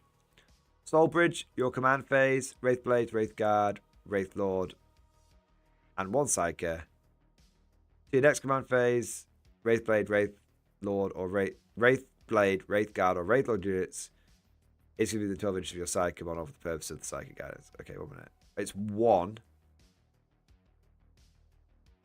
And so it's not all of them, it's just 1. Okay, that's really good. Oh no, someone got rid of my Psyker, or I didn't have one in that particular part of the battlefield, or I came in from reserve or something. Sweet. Soul Bridge. I'll keep them going. Yeah. I like Soul Bridge. It's not. I like it. I don't love it, but I like it. Spirit Token. Move phase, Wraith Blade, Wraith Guard. Select one objective marker you control, and you're in the engagement range of that objective marker. Sticky Wraiths. Scary ghosts. Ectoplasm everywhere. Crushing Strides. Charge phase. Wraith Blade, Wraith Lord, Wraith Knight unit. Wraith Blade, Wraith Lord, Wraith Knight unit. Select one unit with engagement range of unit, and for 1d6 for each Wraith Blade model unit, or roll 46 if the Wraith Lord unit, or 66 if the Wraith Knight unit. 3+ more wood. So yeah, like grenade, like weird psychic grenades. I guess my only real problem with this is it feels like Wraith Guard don't hugely benefit from this attachment. This feels like GW has a few Wraith Blades they want to sell. They're in the same box though, so I don't get it. But you know, like Wraith Blades are affected by every single one of these stratagems. Wraith Guard are affected by 1, 2, 3 of them. Yeah. Okay. Like, this one is kind of like Seer Council to me. I imagine to some people, this is probably going to be payday. To me, if I see someone throw down Spirit Host, Spirit Conclave, I'm calling them hosts. If someone throws down Seer Host against me, I don't give a shit. If someone throws down Spirit Host against me, I don't give a shit. If someone throws down the bike one, I'm gonna pray to fuck that I took recon detachment, and I'm gonna pray to fuck that I could just huddle on objectives for like 3 turns. And if someone takes Warhost, I'm just gonna concede and go to the bar. That's my thinking so far. Ghosts of the Webway. Okay, so let's start off by looking at the Harlequin datasheets. Okay. Okay. Skyweavers. 3 wound, 4 up save, bullshit biker boys are back. Oh joy, yeah. Always -1 to hit as well. I remember these guys. I have to say, I have not missed them. I have not missed them. I remember these guys from like 8th and 9th edition. And I'm glad that I never faced them during 10th. And I'm going to be fucking vexed if they're back in 10th. Okay. Man, God, I just fucking hate Harlequins, bro. It's so dumb. I know a lot of people love them. Woody right now is like, I wish I'd never sent you. Oh, man. Okay. And they don't really need it, but they do have the smoke keyword. Oh, joy. So if someone has +1 to hit against them, you can just smoke your way out of it. Jesus, man. Goddamn clowns. I honestly, fucking clowns, man. I want sensible things in my silly war game, obviously. No, I actually have nothing against Harlequins from a lore perspective. I think they're actually still quite a mysterious faction. There's a lot. They've fleshed them out a lot, but there's still a lot of unanswered questions about Harlequins, which I like. I like there being unanswered questions in 40k a lot of the time. I have PTSD from facing them on the tabletop. So, they have battle focus and disparate paths, which I'm guessing is the detachment that we'll be looking at later. They come with shuriken cannons, star bowlers, and close combat weapons. Anyone can get rid of their shuriken cannon for a haywire cannon. Anyone can get rid of the star. The star. Let's not kid ourselves. The star bowlers are anal beads. Okay, they are like that's what they are. You can try and convince me they're not, but they are. Any number of models each can have the star bowlers versus Zephyr. Which one would I rather have? Star bowlers. D3 shots, strength 7, -2, damage 2. Zephyrglaives of 4 of melee. I'd probably go Zephyrglaive, but we'll see. Would I go Haywire Cannon or go... I'd probably go Haywire Cannon. Yeah. Yeah. I'd probably go Haywire Cannon and Zephyrglaives if it was up to me. Voidweaver. Voidweaver has inbuilt Lone Op 18. Brilliant. Fucking fine. Fuck my ass. Jesus Christ. Okay. 4 up, 4 up. Prismatic Cannon. What's the... I don't care about the shit burst. What's the big burst? Oh, for fuck's sake. Strength 12, -3, damage 4. Why the fuck is it damage 4, man? Damage 3 is enough, GW. Damage 3 is enough. Obviously it wasn't, but it should have been. Obviously you're not going to take the Haywire Cannon here. Obviously you're going to take the Prismatic Cannon. Fuck my ass. Damage 4, man. Okay. That's good. Starweaver, don't tell me you can take damage 4. No, Starweaver, thank God, basically is just a floating shuriken cannon.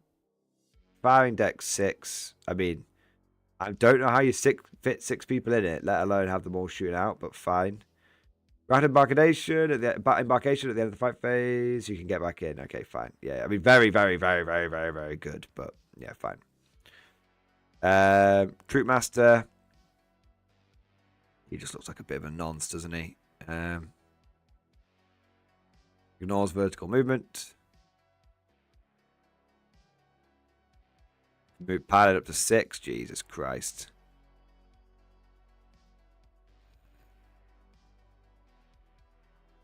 Okay, so he has inbuilt reroll 1s to hit and wound. He hits on fucking 2s all the time, so that's terribly vexing. And then he has goddamn pilot and consolidate within 6 inch. Fuck me. Okay, right, that's very good. That's very good. He can obviously only lead troops. That's fine. And then we've got... He has a fusion pistol, which you're going to take the fusion pistol, aren't you? Yeah, you go to the fusion pistol, like, every time. Yeah, okay. Sure. So troops, man. The first thing that stands out to me is troops can be taken in fucking 12-man squads, which seems wild. That seems like they just sort of forgot to change that. Dance of Death. Select a fucking dance in the fight phase. Reroll hit roll of 1. Reroll wound roll of, add 1 to... Is that reroll hit roll of 1 or add 1 to the wound or add 1 to the hit? Or subtract 1 to be hit. So either you can make them -1 to be hit, you can make them so they have +1 to wound, or you can give them reroll hit rolls of 1. Okay. How many fusion pistols can you take? That's all I really give a shit about. Dev wounds. This just the whole thing is riddled with dev wounds, which is a bit upsetting.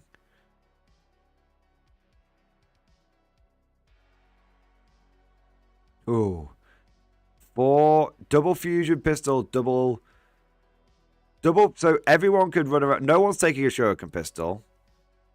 Double fusion pistol, double neuroblaster at 5, and quad fusion, man. Neuros are good now. Oh, don't make me read it. It's anti 2 plus. Who gives a shit, man? Nah, I don't give a shit about the Neuro Disruptor.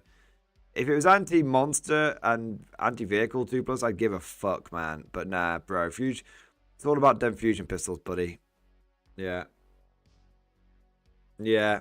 I don't care about the Neuros. They're just going to, like, slot a guardsman. Okay, fine. But I care about melter pistols. And I'm glad they can't get +1 to wound melter pistols. Okay. I don't think... I strongly believe that if you try and dance a bunch of Harlequins across the board on foot, they're all going to die. So, I think we're looking at Harlequins in boats, boys. Gentlemen, lock and load. Bring the autocannons. We back in 9th edition. It's troops in boats, shooting metal pistols out the top, gangster style. That's what's happening. That's my assessment. That's the detachment.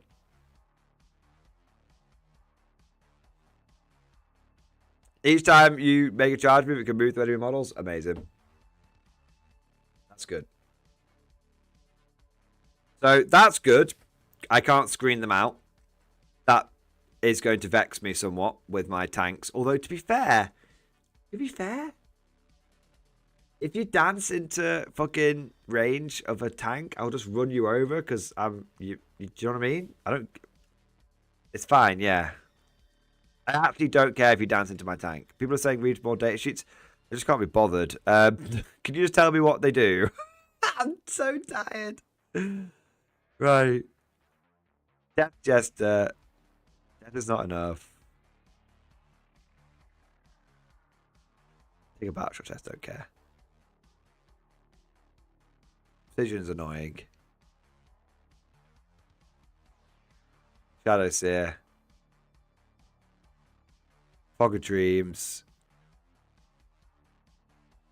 18-inch low knot. That's kind of annoying. I imagine they're going to be getting to me quite quickly, though. That's very annoying, to be fair. I am hazardous in melee against you. That's cool as fuck. That's just very cool. Okay. Shadow Seer is very, very strong. Solitaire. Solitaire's only a 4-up save now, please? Yes.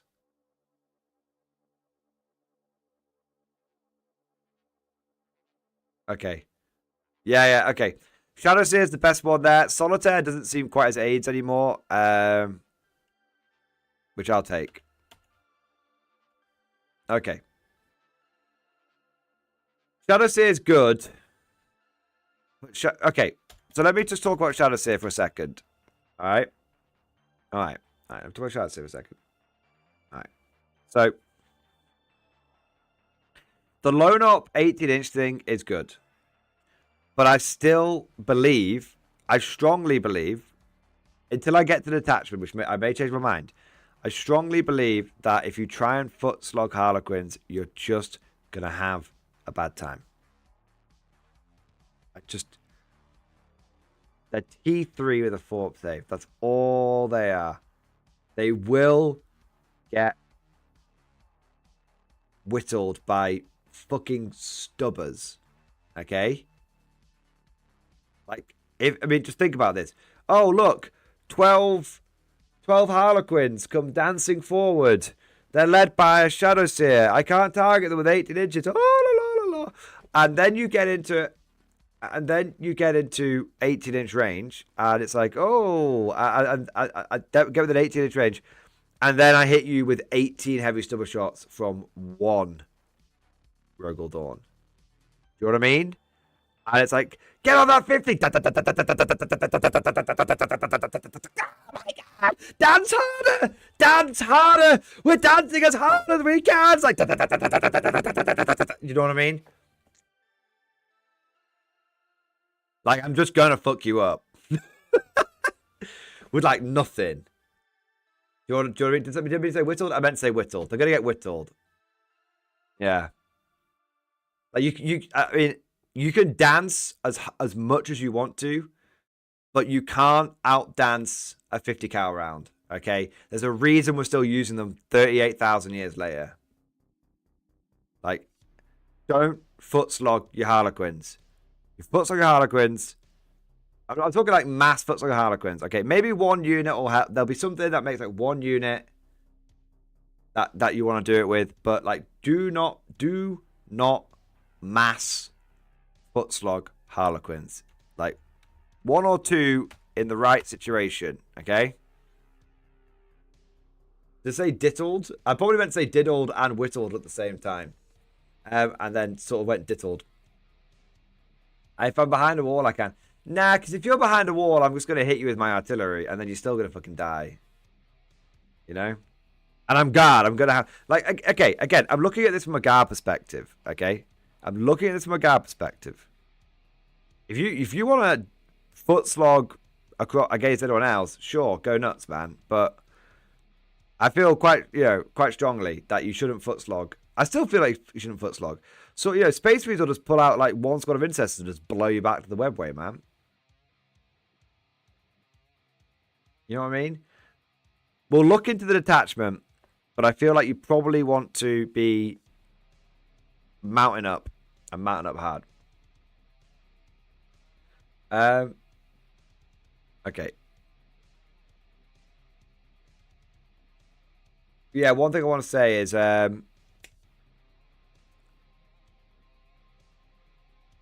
Eldar have always been really good into elite armies. So a lot of what I'm saying will not apply to a lot of scenarios that Harlequin players are going to find themselves in. It's just something you're going to want to be aware of. If you try and out mass foot slog the guard, you're probably going to have a bad time. All right. Like, we have a lot of incidental firepower that normally doesn't do anything, but against Eldar actually is quite important to take into account. So as just from this side of the trench network, okay, from this side of the battlefield, I'm just saying, like, one or two units, maybe with the right enhancement or stratagem, I don't fucking know, okay, maybe, we'll see in a moment. But seriously, you probably want to be thinking about, if you want to go Harlequins, you probably want to start off with 6 fucking boats, okay? And then take your lists from there. That's my experience facing off against them for 3 editions now. So you can charge through enemy models. That's very good. They get objective control of 2 and become battle line. That's very good. And you can include many Death Jesters, Shadow Seers, and True Masters. That's very, very good. Enhancements, you've got the Coil. Each time the bearers enter the charge group, select one enemy unit with an engagement range of bearer's unit and roll 1d6. For each 4+, the enemy unit was 1 mortal wound. Each model. Okay. That's cool. Free. That's great. Yeah, I'd take that one. It's just free damage output, isn't it? Yeah, I'd take that one.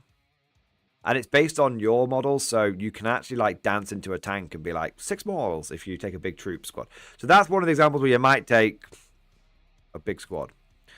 Harlequin model only. Each time an enemy unit, excluding monster vehicles within engagement range, bears useful back, or models that use to take a desperate safety test. When doing so, subtract 1. Brilliant. That's really good. So like you charge into a big horde or something, you batter it, the guardsmen try and fall back, and like they just start fucking getting slotted. I mean, I have a lot of guardsmen, but I don't want to lose them willy-nilly. So, yeah, that's good. Murderer's Jest. Each time a bear makes an attack that targets you that is below half strength, each successful hit roll scores equal to hit. That's really good. Misweave. Shadow Seer model only. While the bear is leading a unit, more than you have the infiltrate ability. Yeah, okay. So, I feel like max, we're looking at two 12-man squads of troops. 1, because you want to get the coil off as much as possible. 2, because you want to misweave. Because no point in infiltrating like 6 blokes. So yeah, 2. 2 big units, max. Rest in boats. CP, stage death. Harlequin character that was just destroyed. You get back up. Cool, 1 CP, you play dead. I love it. 1 CP, play dead. Heroes fall, 1 CP. Fight phase. Select the target. One of your units that was selected. 4+ fight on death. Great. Okay. Great. A lot of if you die, you still do shit, which is good for an army, which is going to be T3. Mocking flight.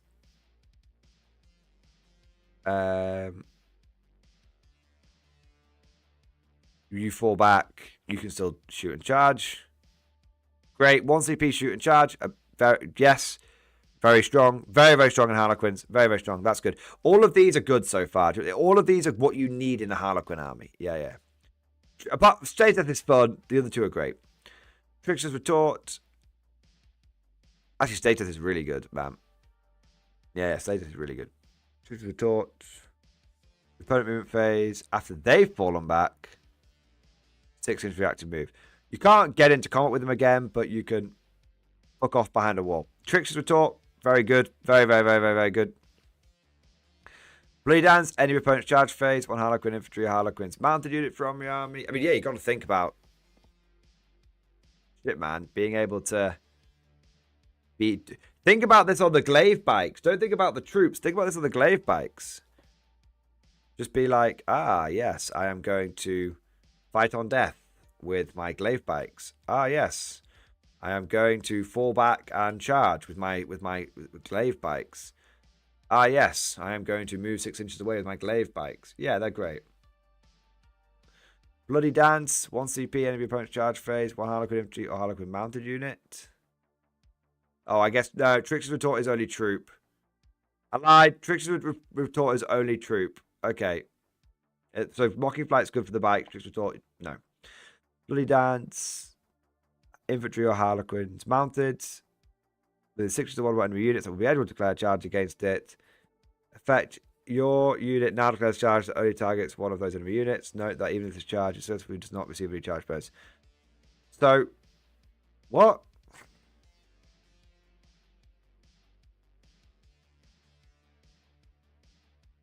Is that just like heroic intervention with extra steps?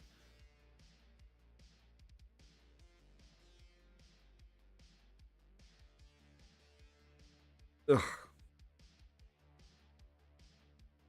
Ugh.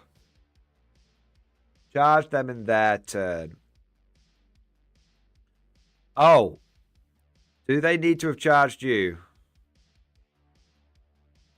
Oh. So they don't even need to have charged you. So you could like just... Yeah, they don't even need to have charged you. So you could just be like, Oh, you're within 6 inches, are you? Bang.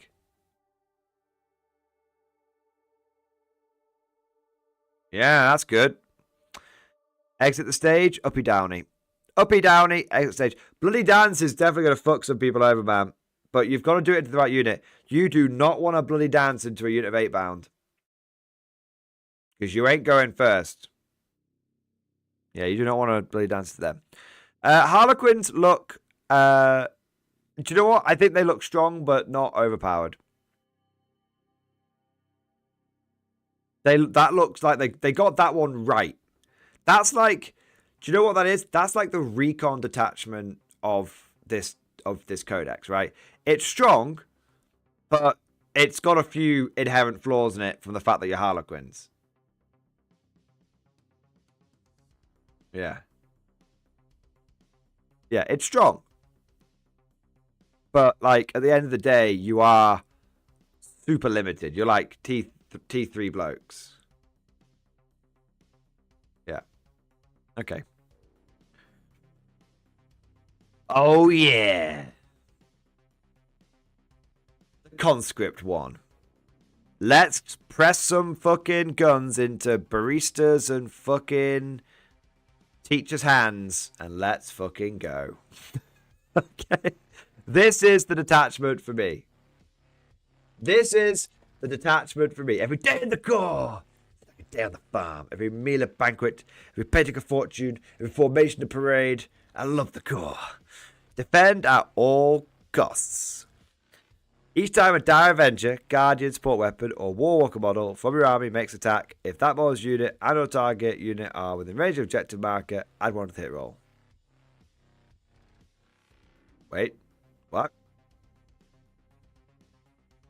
Where's the rest of it? Oh. This is the Hammer of the Emperor detachment. I mean, GW, I don't mean to tell you how to do your job, but I feel quite strongly like the Guardian Battle Host detachment should probably affect... Oh no, I'm not wrong! Oh, I'm wrong. Thank God. Guys, sorry. I read Guardian, I read Dire Avenger, Guardian Support Weapon, or Wartwalker. I didn't see that comma. I was like, GW, what the fuck, man? The Guardian Battle Host doesn't affect the Guardians? What the fuck is going on here? I was like, that Guardian datasheet must have had a hell of a glow up to not be able to take part in its own fucking play. Jesus wept. Okay, that's tired eyes for you there. Okay. Okay, couple of super chats here. Couple of super chats. Sorry for the people that have had to wait, man. I've been kind of deep into the hole. Walario, my boy! Walario, thank you for the 10 gifted memberships, baby! Thank you for the 10 memberships, mate. Thank you for support. Thank you for doing your part. And Reventian, also thank you for the Giga Chat. Reventian, I'm so sorry. I've taken half an hour to get Super Chat, man. Please lambast me, sir. Mordian, I've been having trouble with World Eaters. Is the answer to play Bridgehead on most of my guys in reserves? Yes. So basically, World Eaters are going to run at you and box you in. And what World Eaters really hate is if they run at you and then you just go, well, you can't box me in because I'm going to deep strike down. So yeah, there is always a chance. Okay, it very much depends on, are the World Eaters taking Angron? Because if they're taking Angron, they probably can't screen you out. If they're not taking Angron, they probably can screen you out a little effectively. But I think basically what you do is you let them take the middle 3 objectives and then you just blow their entire army off the board. I can see 75 Scions basically tabling, unless they get very lucky on invulnerable saves. Unless they get very, very lucky on invulnerable saves. So yes, Revented. I think Bridgehead is very good. But I think generally speaking, putting things in reserves against World Eaters is a very, very good idea. Because they want to try and box you in. And if you can hit them from multiple angles, they start getting... It starts diluting their big push. And it can really fuck with them. Every game I've won against World Eaters is because I didn't let them just get into a straight up fight with me. And every game I've lost against World Eaters is because I just tried to stubbornly hold the line against them and they just blasted through me, jailed my ass, and then won on points. Yeah. Okay. All right. So, Revention, Valerio, thank you for the support, boys. Apologies that it took me a little while to get to you. Back to the Guardians. So, Guardian, Die Avenger, Guardian support weapon, War Walker model from your army makes attack. If that model's unit and or target unit are within range of one or more objective markers, add one to the hit roll. Okay, so if I'm reading this correctly, if you're on an objective, you get +1 to hit roll. If the enemy unit's on an objective, you get +1 to the hit roll. Is that correct?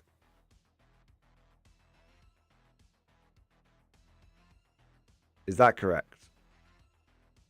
Anyone fucking around any objectives, we're getting +1 to hit. Sweet! What are Guardians hit on? Please don't be fours, please don't be fours, please don't be fours, please don't be fours, please don't be fours, please don't be fours, please don't be fours, please don't be fours, please don't be fours, please don't be fours, please don't be fours. 1 minute, Dire Avengers. Okay, they hit on 3s, that's good. Please don't be fours, please don't be fours, please don't be fours, please don't be fours, please don't be fours, please don't be fours. Sweet, it's 3s. Okay. I mean, I imagine Guardians aren't that big a deal, right? Yeah, shuriken catapults or whatever. But let's have a look at the detachments anyway. So, Guardian Defenders have Fleet of Foot. They can perform the fade back agile maneuver without spending a battle focus token to do so. It can do so even if the other units have done so in the same phase, and do so does not prevent other units from performing some agile maneuver. Okay, so Guardian Defenders, if after you've shot them, are going to move d6 +1 inches. Very interesting. Through platform, when the last Guardian Defender model in the unit is destroyed, any remaining heavy weapons are gone. You get that. It's a shame you can't take Guardians in 20s anymore. It is a big shame. I really would like to have run quite a lot of them, but there we are. I guess it comes down to points, but yeah. You're going to take the Bright Lance every time, aren't you? Yeah, every time. Storm Guardians, are you guys still dog shit? I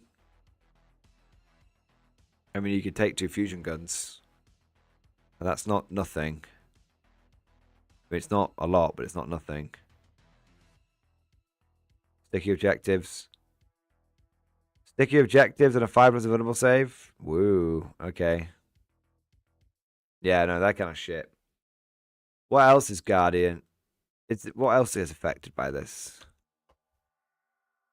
Avengers, right? Blaze-Storm. They have sustained hits if they're within half range. So they're assault with sustained hits. But with a lot of shots. 4 shots a motherfucker. Okay. You can get 1 free 6 to wound. Okay. Okay, it's fine. They're just double. They are double shot Guardians, aren't they? With sustained hits. Okay, fine. Where's this motherfucker? Azaman. He's the Dire Avenger bastard, isn't he?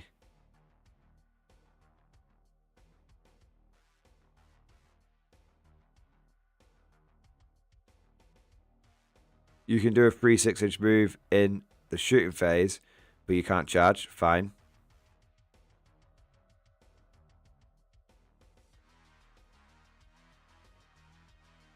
And then he can go ape with his weapons. Okay, that's fine. And his weapons are okay. Azaman is big now. Like, big good. He doesn't look great. He looks fine. I mean, he's damaged 2 pistols, but damaged 3 pistols once per game. With Dev Wounds, right? Yeah, Dev Wounds is good. Yeah, he's doing a lot of Dev Wounds. Aspect token is for strats in the aspect attachment. Ah, so he's not... We don't really care about him now, do we? Oh, yeah, and 53+, so he's just going to, like, rip through you with his Dev Wounds. Okay. Okay. He's big, but I imagine he's better in the aspect attachment. Okay. What else was affected by Guardian shit? Just quick. Dire Avengers covered. Guardians covered. Support weapons and War Walkers. Okay, I care about War Walkers then.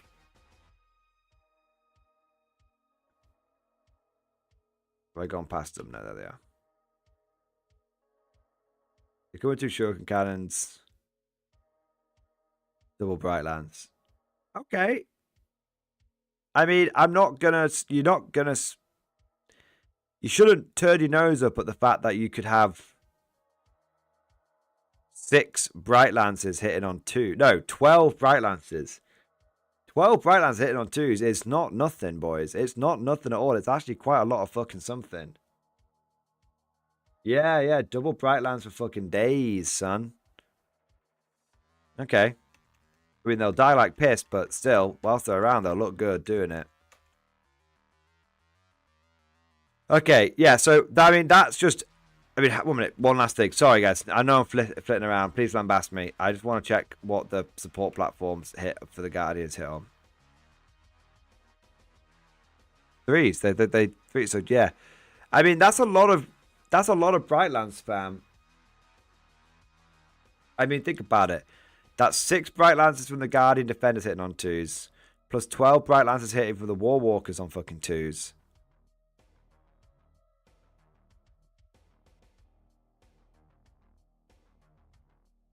D cannon. Oh, and the D cannon attaches. Wait, what? Oh shit! Oh shit, son! Oh shit! That's okay. Whoa, whoa, whoa. Okay. So what's the Shadow Weaver? Don't care about it. Indirect fire. Don't give a shit. Vibro cannon. Don't care about it. Okay. D cannon platform. I care about D cannon platforms greatly. So it's T3 until everyone dies. Each time someone makes an attack with its D cannon, reroll the damage roll of 1. If that unit attacks Titanic, you reroll the damage roll is dead. Amazing. Range weapon. I'll give the vibro cannon a second shot.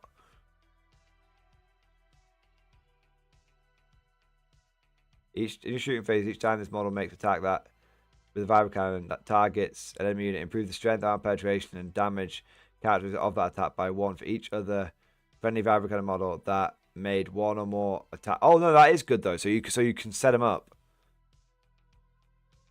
You can set them up. Okay. Okay, shit, man. Okay. So you take 6 Guardian Defender squads, obviously. 3 of them get D cannon platforms. 3 of them get vibro cannon platforms. And then you don't care about the Shadow Weaver because it basically doesn't benefit from the detachment unless you're shooting it straight at people, which, why would you?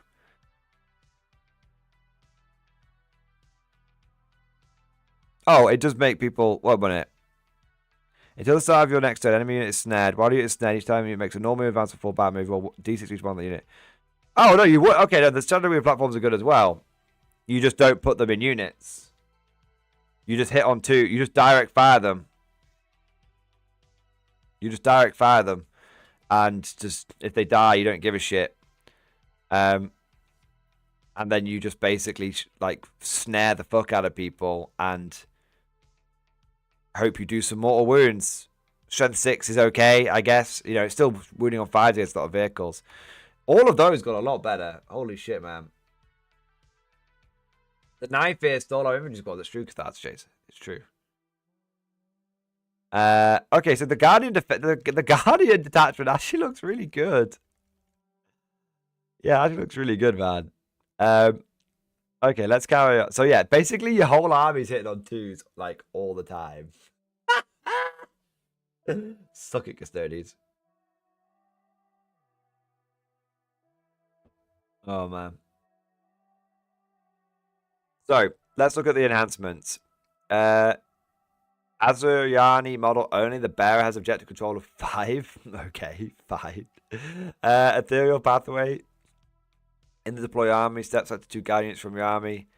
They have infiltrators. That's really good. Oh, I'll just infiltrate a couple of storm guardian units. Why? Because I don't care about them, and if they stop you from scouting, get fucked. And also, I might be able to annoy you slightly with them if I go first. Yeah, okay.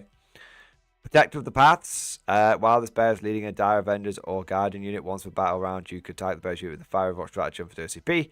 And while scoring, the stratagem hits a score a modified roll of 5+, or a modified hit roll of 4+, if the bear shoots the range of jet marker. That's, I mean, with my D cannons, you know, with a D cannon, just be like, that's. It is only once. It's once per battle round. It's not once per battle. It's once per battle round. So you're just like, yes, I will overwatch you with my D cannon on for 0 CP. That's cool. Breath of Fall. While this bear is leading a Storm Guard unit, each time you roll to determine the number of attacks with a flamer equipped by model of the unit, you can re-roll the result. And each time you make a damage roll for a model equipped with a fusion gun, you can roll the result. That's good.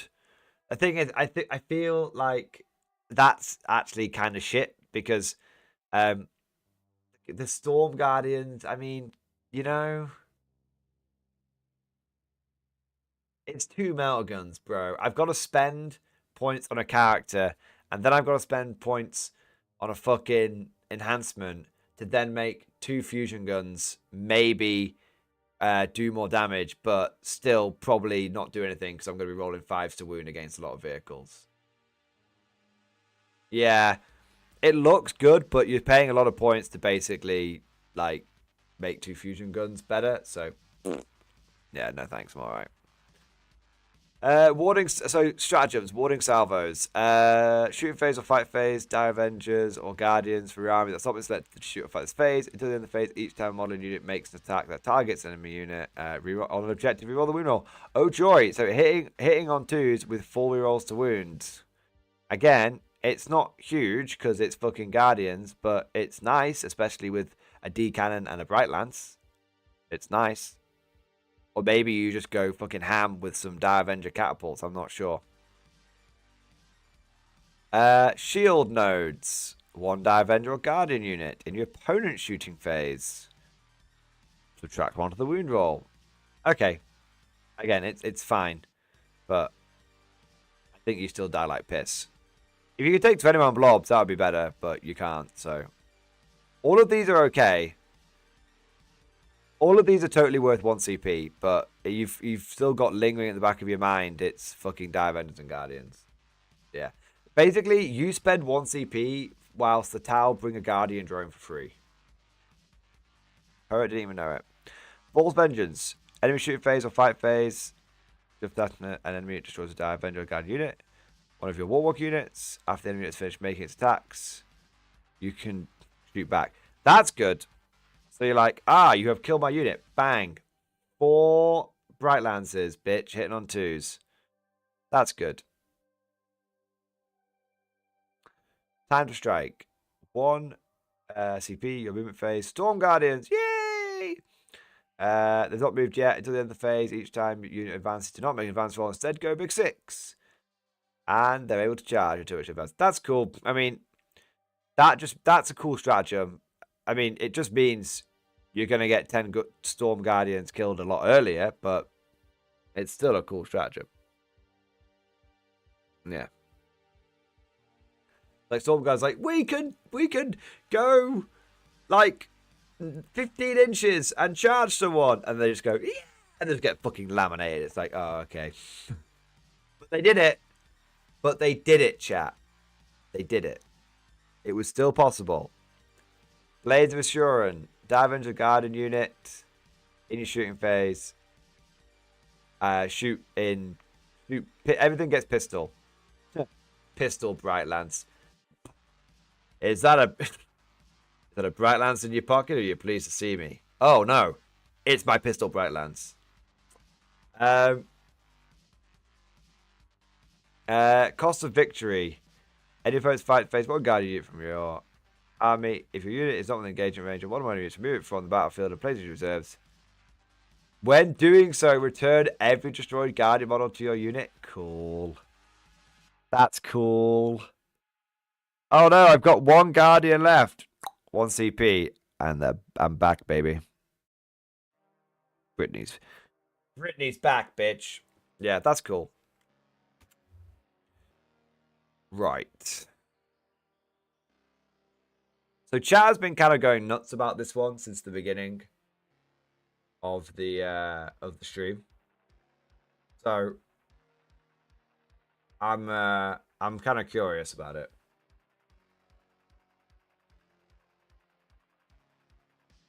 Let's dance. No, that's the Harlequin detachment. The Path of the Warrior. Each time an aspect warrior... 1 minute. Anonymous Kobold, thank you for the tip. Hello, Mordian. So is this the halfway point of 40k 10th edition? Oh, yeah. You know, I did that whole, like, GW breaks the game at the halfway point every single time. Yeah, we're there. This is I think the Eldar Codex is broken. Like, I do. But I didn't expect it to not be broken. I'm just surprised Eldar and Guard both got written by the A team. But yeah, it's we're in 10th edition now, boys. So Aspect Host, Path of the Warrior. Each time an Aspect Warrior or Avatar of K unit from your army is selected to shoot or fight.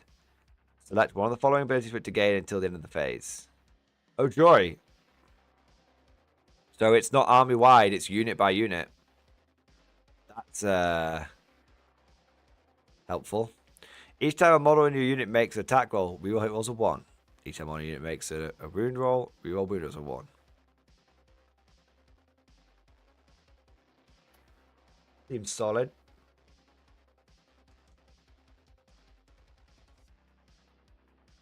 Seems solid. I'm going to imagine... Is each phase? So they're always doing it, basically. It's not like either or. It's like, and you're now going to shoot and reroll ones to hit. And you're now going to fight and reroll ones to hit. You probably go reroll ones to hit most of the time. Unless you already have reroll ones to hit, then you go reroll ones to wound. And vice versa. Aspect of... So that seems pretty solid. Just inbuilt rerolls. Go nuts. Aspect of murder. Murder. Autarch or Wayleaper, add 1 to damage captured to melee weapons, and they have precision. Okay. More damage. Strong. Mantle of Wisdom, Autarch or Autarch Wayleaper. While they're leading an Aspect Warrior unit, each time they select to shoot or fight until the end of the phase, models in that unit gain both of the abilities from the Path of the Warrior detachment rule. Huh. That's cool. That's cool. Just like, both is good. Shimmerstone. Whilst they're leading Aspect Warriors, -1 to the wound roll. Very useful on an army which tends to be T3, T4 at best. Very useful. Yes, very useful. Strategic Savants. While the bearers leading an Aspect Warrior unit, add 1 to the objective control. Then fine, whatever. It's fine. It's not a bad one. It's fine. All of those are good. I think that is the agony of choice, because remember, you can only pick 3. You've got 4 goodies there. You can only pick 3. So I'm not seeing. Okay, so chat. Am I missing something here? Do I need to look at the data sheets to get this? Because right now I'm looking at something that seems remarkably decent, but not unbelievably over the top. Let's keep going. Warrior Focus. 1 CP. It's the data sheets. It's the data sheets. Fuck, man. Okay, chat. I'm not looking at... I mean, I can look at every data sheet. Just tell me the best ones, okay? Because I'm very... Like, tell me the best ones I need to look at. Pick the best 3 or 4, all right? Warrior Focus, because there's a lot of fucking Aspect Warriors. Warrior Focus. Shooting phase or fight phase. 1 Aspect Warrior is out of arcane unit from your army that's not been selected to shoot or fight. Turn in the phase each time model unit makes attack. You can ignore all modifiers. Brilliant. Okay, 1 CP, ignore any fucking modifiers ever. Good. To the final breath, it's fight phase. Warriors, Kane. Each time you use stratagem, you can remove 1 Aspect Shrine token. You see data sheets. Okay. So you remove an Aspect Shrine token from data sheets, then to the end of the phase, each time model unit is destroyed. If that monster's not at 4, roll a d6. Adding 1 to the if you did remove an Aspect Shrine token on a 4+, they get to fight. So it's a 4+ fire and death, or it's 3+ fire and death. Skyborn Sanctuary, 1 CP. You can get inside a transport. Cool. End of fight phase. Doom and Escapable. Shooting phase. Avatar of Cain only. It's got an 18-inch range and damage 8. Pfft, cool. Although people told me that the Avatar's looking pretty sad now. Spears are really, yeah, Ray Drone. We already looked at Shining Spears, and I was like, I'm taking Max Spears, yeah. Preternatural Precision. I'm going to guess that you get Precision. If you don't, that would be quite unusual. Aspect Warriors of your army, not set to shoot. You can remove a bloody token. Select 2 of the abilities, or if you remove the token. 1 minute. Select 1 or 2 if you remove the token. Ignores covered lethal state hits. Amazing. So it doesn't actually give you precision, which is hilarious. You mean you'd go ignores cover and lethal hits probably every time. Kane's Vengeance. Kane's Vengeance. Opponent's movement phase should have an enemy unit. Fort fell back. One aspect was out of Arcane for run that's an engagement range of the enemy unit. All models in the enemy unit must take a desperate escape test when doing so. Okay, so they die on the way out. Okay, so all of that seems solid. Let's get to the data sheets. You guys, what did you pick? I can't. You just a guy. How many did you go? Lycus, Dragons, Magnum, Dark Reapers, Banshees. Okay, I'm going to look at Banshees, and Banshees and Dragons is what everyone's saying in chat. Because Dire Avengers or whatever. Right, Baroth. Oh, I can't really read what he's doing. Let's go straight to Banshees. Someone in chat tell me what Baroth does and why I give a shit. Fugun. He has a very big melter gun. It's a strength 14 melter. That's very, very good.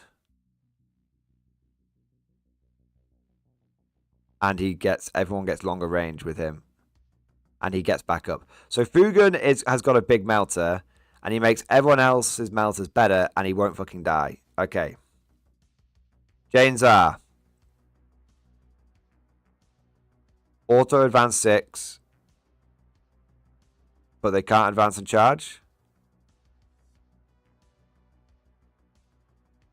Okay. Auto advance 6, but they can't advance and charge. There might be somewhere else where they can do that, though.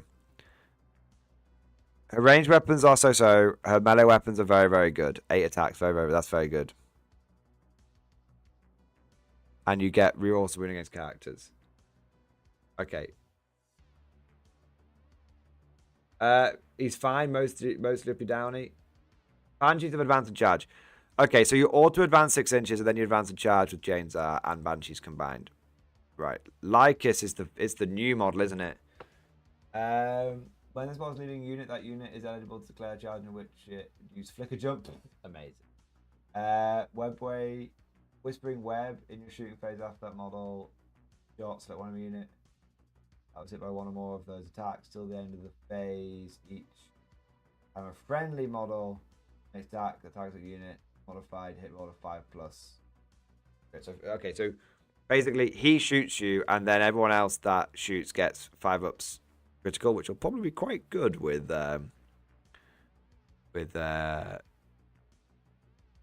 Warp Spiders. His main gun, his range weapons are damage 1, so alright. His melee weapons seem to be... he has a lot of melee weapons. Holy shit, he's getting like 10 attacks. Okay, fair. Fair. Right, so Warp Spiders. Flicker Jump. You just move 24 inches, but then you take a mortal wound. Sweet, because they go into the warp but don't come out. That's cool. Aspect Shrine Token. Once per battle, for each aspect Shrine Token this unit has, you can change the result of 1 hit roll or 1 rune roll model to a 6. How many do they have?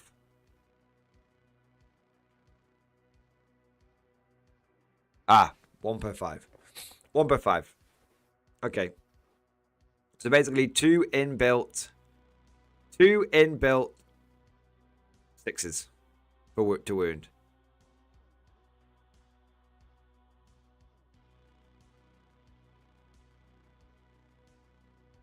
Okay. I'm not really seeing why Warp Spiders are broken.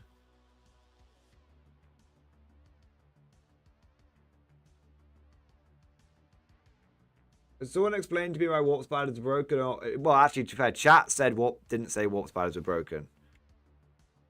Why do I give a shit about this bozo getting critical hits on 5s? What's triggering on a 5-up critical hit? Dark Reaper's got a buff. Strength 10.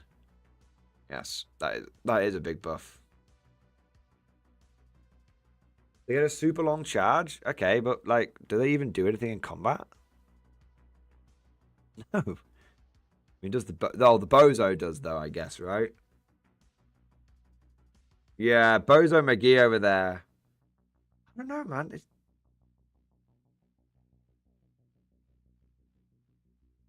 Shuriken cannons.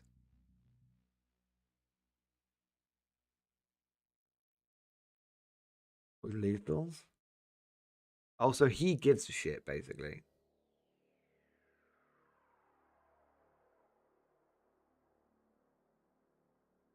Yeah, okay. So it's a 24-inch range move. Then I charge. Then I hit you with... 1 minute. Then I hit you with 20 lethal hit attacks. Yeah. So you go Power Blade Array. Yeah, you go Power Blade Array. And motherfucker over here's got 10 attacks. This motherfucker's got 10 attacks. And you're just like... just like chopping people up. Red Teardrop, is this game fun? Randomly popped into the stream, never heard of it. Yeah, 40k is really fun, but it's not very balanced.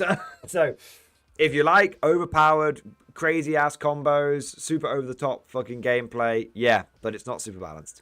But there's a bit of everything for everyone. If you like things that are a bit more grounded, then you can get that as well. Like, for example, my favorite faction, the Imperial Guard, one of the most grounded factions. It's basic humans in a very, very over the top land. But yeah, it is fun. It is fun, sure. I wouldn't play it if I didn't think it was fun. Yeah, okay, so yeah, warp spiders, it's like take main dude, add to warp spiders, yeet into combat, slice and dice. Slice and dice.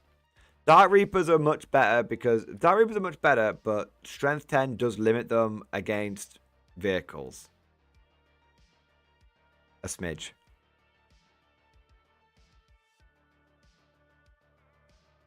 But again, they've got a couple of 6s to wound, haven't they, in the bank? Fire Dragons, I mean, they were never anti-vehicle, though, were they? Even Dawn of War 1 taught us that. They're anti-elite infantry, which they probably still absolutely splat the... Yeah, they absolutely splat the shit out of infantry. Sweet.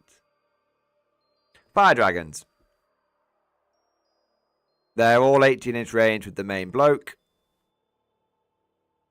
And when they're shooting their preferred target, monsters, vehicles, reroll the hit roll, and reroll the wound roll, and reroll the damage roll. Yeah. So Fire Dragons are off the fucking chain.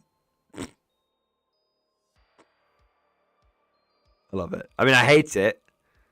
So this is what makes me afraid for my tanks. Yeah. So Fire Dragons are off the fucking chain. Because they're hitting on 3s, rerolling 1s. And then... No. They're just rerolling hit. They don't... Weirdly, Fire Dragons almost don't care about the main part of the detachment rule. But then they just care about having shrine tokens so they can go ape with the stratagems. Yes. Howling Banshees can advance and charge. And they each get how many Banshee Blade attacks? Oh, it's only 2. I was expecting a lot more.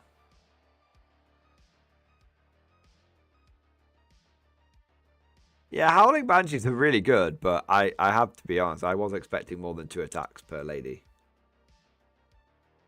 Melter 3, good point. Datasheets, a very good point on the Fire Dragons. Yeah, I have to say, I was expecting Howling Banshees to be like 4 attacks each. But hitting on 2s, hitting on 2s is very good. Wow, they got fights first. Shit, man. Shit. Where's Jane Zargan? How many attacks does she get? She gets 8, to be fair. It's a lot. They are the anti-elite infantry. Infantry. They're cool, Howling Banshees. Yeah, I like them. They're iconic unit. So so basically what we're seeing here is, oh shit, man, I need to basically get a turn 1 slicey dicey with warp spiders. Okay then.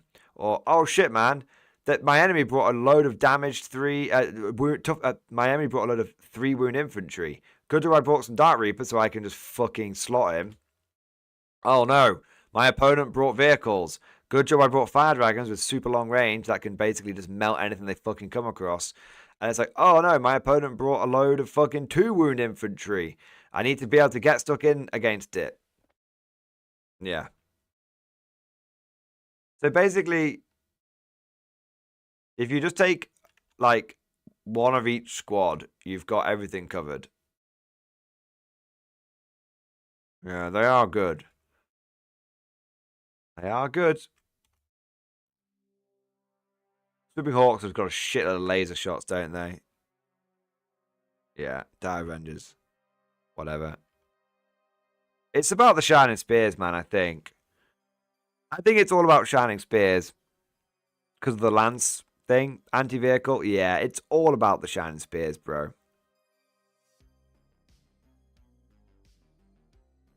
I mean, this is what's going through my head, right, guys? I'm looking at, like... Warp Spiders, I think you take 1 unit. One.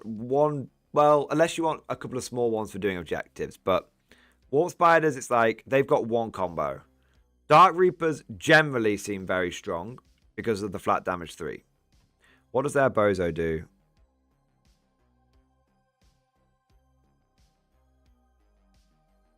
I can't even read it. It's fine. So yeah, Warp Spiders, it's like 1 combo. Dark Reapers, generally very good. Fire Dragons, generally very good. Howling Banshees, generally okay, but really good with Jane Zar. The Avengers, don't care. Everyone's saying that these guys are amazing. Maybe I just see Guardians here, but I could be having a blind spot. Swooping Hawks, I'm just seeing laser guns. Okay, I'm not that bothered about like las guns. Okay, so Swooping Hawks, I'm not even looking at them. Shining Spears, I think, are the best part because they just go banzai and just fucking charge in. Dragon Scorpions. So Dragon Scorpions are the Banshees are the damage 2 quality attacks. Dragon Scorpions are the damage 1 quantity attacks. AP -3 on a biting blade. Do they each get a biting blade? No. Okay. They each get a Scorpion Chainsword, which is 4 attacks, AP 1. Okay. Fair. I was like, if every motherfucker's getting a biting blade, we are in trouble here. Each Mordian unit makes a melee attack. If it made a charge, move this turn, and a modified hit roll of 5+ is a critical hit, which actually fucking matters because they've all got sustained hits. Yeah, so they just fucking throw down attacks.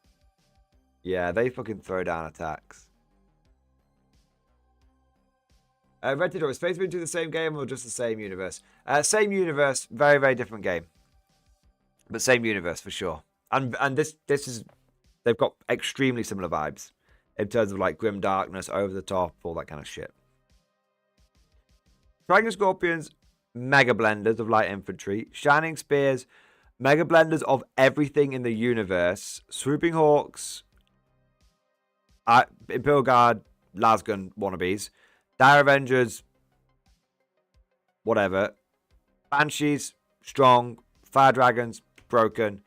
Dark Reapers, strong. Warp Spiders, broken to just good. That's my assessment. Oh. Okay, now, so any data sheets, any important data sheets we've missed? Apparently the avatar's shit now.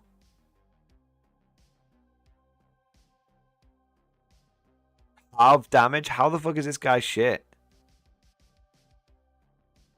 He doesn't seem shit to me. But I might be missing some of them. Dark Elder stuff, whatever. It's all probably very good, but in the right way. And that covers all. I think we've covered. We've not covered everything. What we'll do is I'll go through and show all the pages off in case people give a shit. But we've not covered every data sheet. We've not covered every data sheet, but we have covered every unit which is largely affected by the detachments we've seen. So that's the army rule. That's the first attachment. That's the second attachment. That's the third attachment. Spirit Conclave. Goes to the Webway. Guardian Battle Host. Aspect Host. Points which won't be relevant. Harlequin 1, Harlequin 2, Harlequin 3. Vizark's meant to be very good. Vizark's meant to be very good. I haven't seen it myself, but he's meant to be very good. That's what Mad Larkin was saying before. I'll take it on his on trust on that one. Dark Elder stuff, which won't be that. Well, we haven't really looked at it, but I imagine it is it Eldar. It is Eldari. It is Eldari, but it's not Azuriani, is it? No. I don't know if any of the Dark Elder stuff benefits from being in this codex, but it must do, right?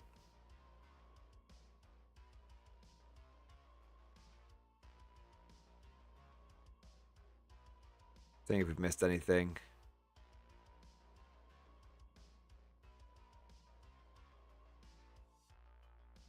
No, it seems pretty comprehensive. Like, I've not seen what the Warlock does, but I imagine some of this is probably still very similar.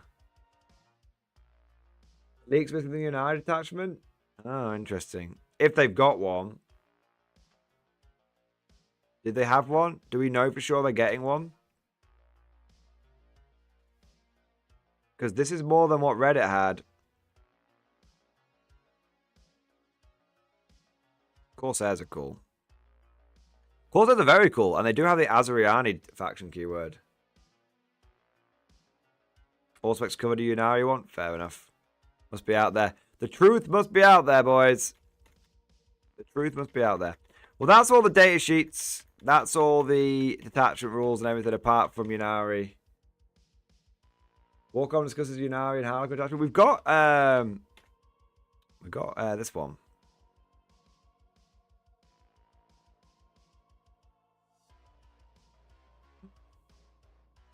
They do, it's just not in there. Okay, let's see if we can find it. Well, let's try and get this comprehensive as fuck, do you know what I mean?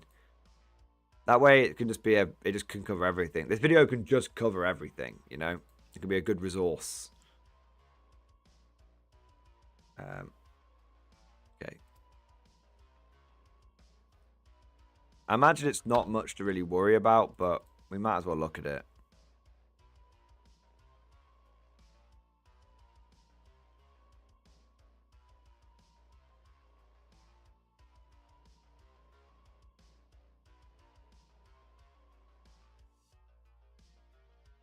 Oh, here you go. I got it.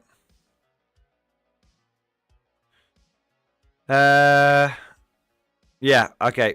This was the only thing that we're missing. So let's have a look. Let's have a look. If we're going to have a comprehensive full Eldar leak stream, we should probably have all of the leaks, right? So let's have a look.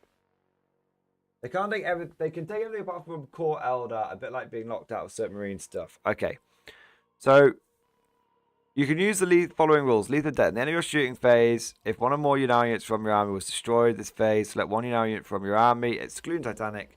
That unit can make a normal move. Okay.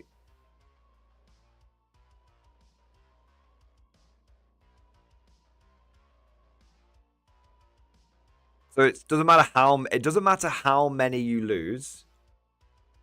It doesn't matter how many you lose.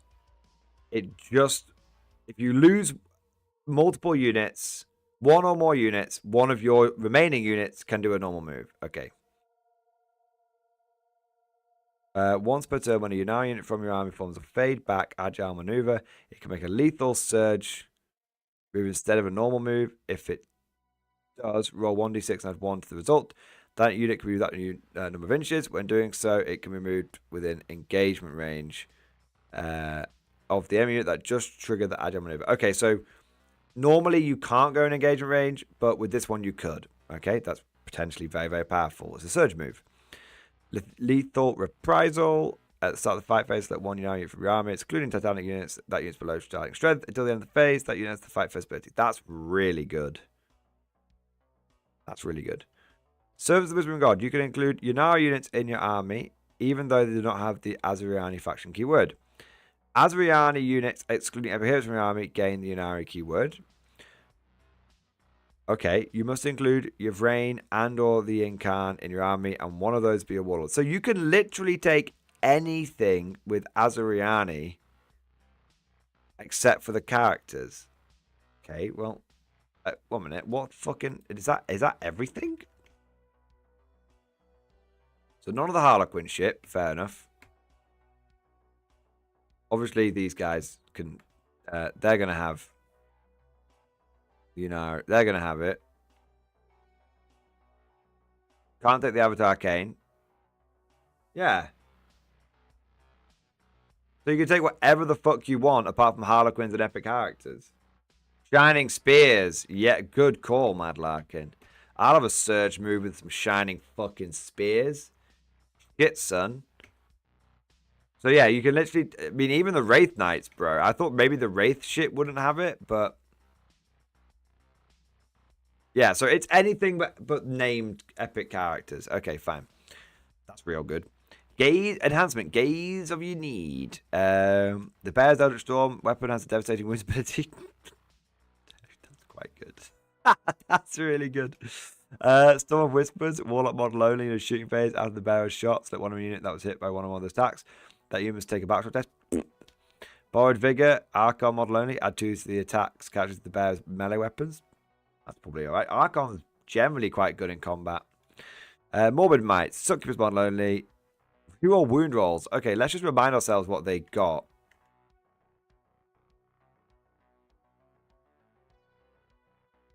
So, 2 attacks to melee weapons, reroll wounds, respectively. So, Archon gets 7 attacks with the Husk Blade. Activity 3 plus. Definitely not going to turn that one up. Look, that one in the air. Turn my nose up at that one, I'm trying to say. Succubus. Only damage 1 is a bit of a pisser. Okay. It's only damage 1. But it is anti-infantry 3 plus. So it's a lot of potential. Okay. So I think Gaze You Need is good. Borrowed Vigor is good because it's damage 2. Morbid Might, I'm not so sure because it's damage 1. Storm Whisper is shite. Pall of Dread. Any phase, one unit from your army that was just destroyed while it was within range of one or more objective markers you control at the end of the previous phase. Use stratagem. Blah, blah, blah, blah.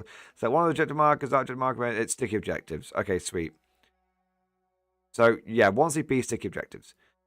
Macabre Resilience. Your opponent's shooting phase or fight phase just after the enemy unit has selected its targets. Target 1 Yunari infantry or Yunari mounted unit from your army. Excluding Wraith constructs, that was selected as the target of one or more of the enemy's attacks. Until the end of the phase, each time an attack targets unit, extract 1 with a wound roll. So is that shooting or fight phase? Oh, so it's lightning fast reflexes on infantry or mounted only. Okay, fine. Emissaries, no, it's not. It's 1 to wound. Okay. It's any Yunari infantry?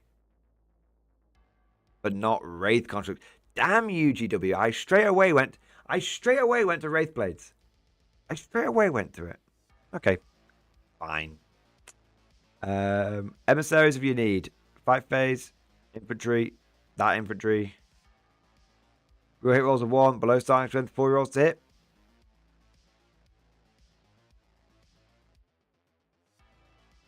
I imagine that there are quite a few candidates for full rerolls to hit in melee.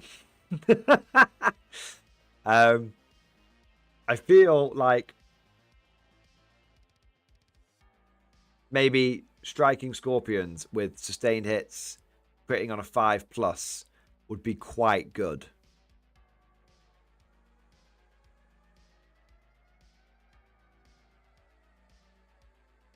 Yeah, so Mandy Blasters means when they charge, 5+ crit hit. So 5+ crit hit, sustained hits with 4 rolls to hit. That's a lot of hits.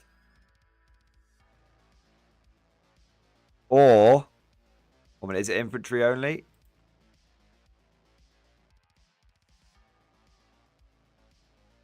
It is infantry only. So you can't use it on Shining Spears. I keep going Shining Spears, but that's fine. I keep going Shining Spears, but they can't do it. Parting the Veil. Fight phase that unit has such a target. One unit from your army that was selected that target. Until the end of the phase, each time model is destroyed. If that model has not yet fought, it can fight. So that's fight on death, but without having to roll a dice. That's really good. Pretty much every fight on death these days is like a 4+. If you're very, very lucky, it's a 3+. Being able to just go, but it is 2 CP. So normally it's 1 CP, but there's a dice roll involved. This one is 2 CP and you just fucking fight on death. And that does not exclude Wraith Blades. Think about it. So if someone comes barreling into your Wraith Blades and you go, bosh, 2 CP, even if you wipe me out, I'm going to fucking twat you back.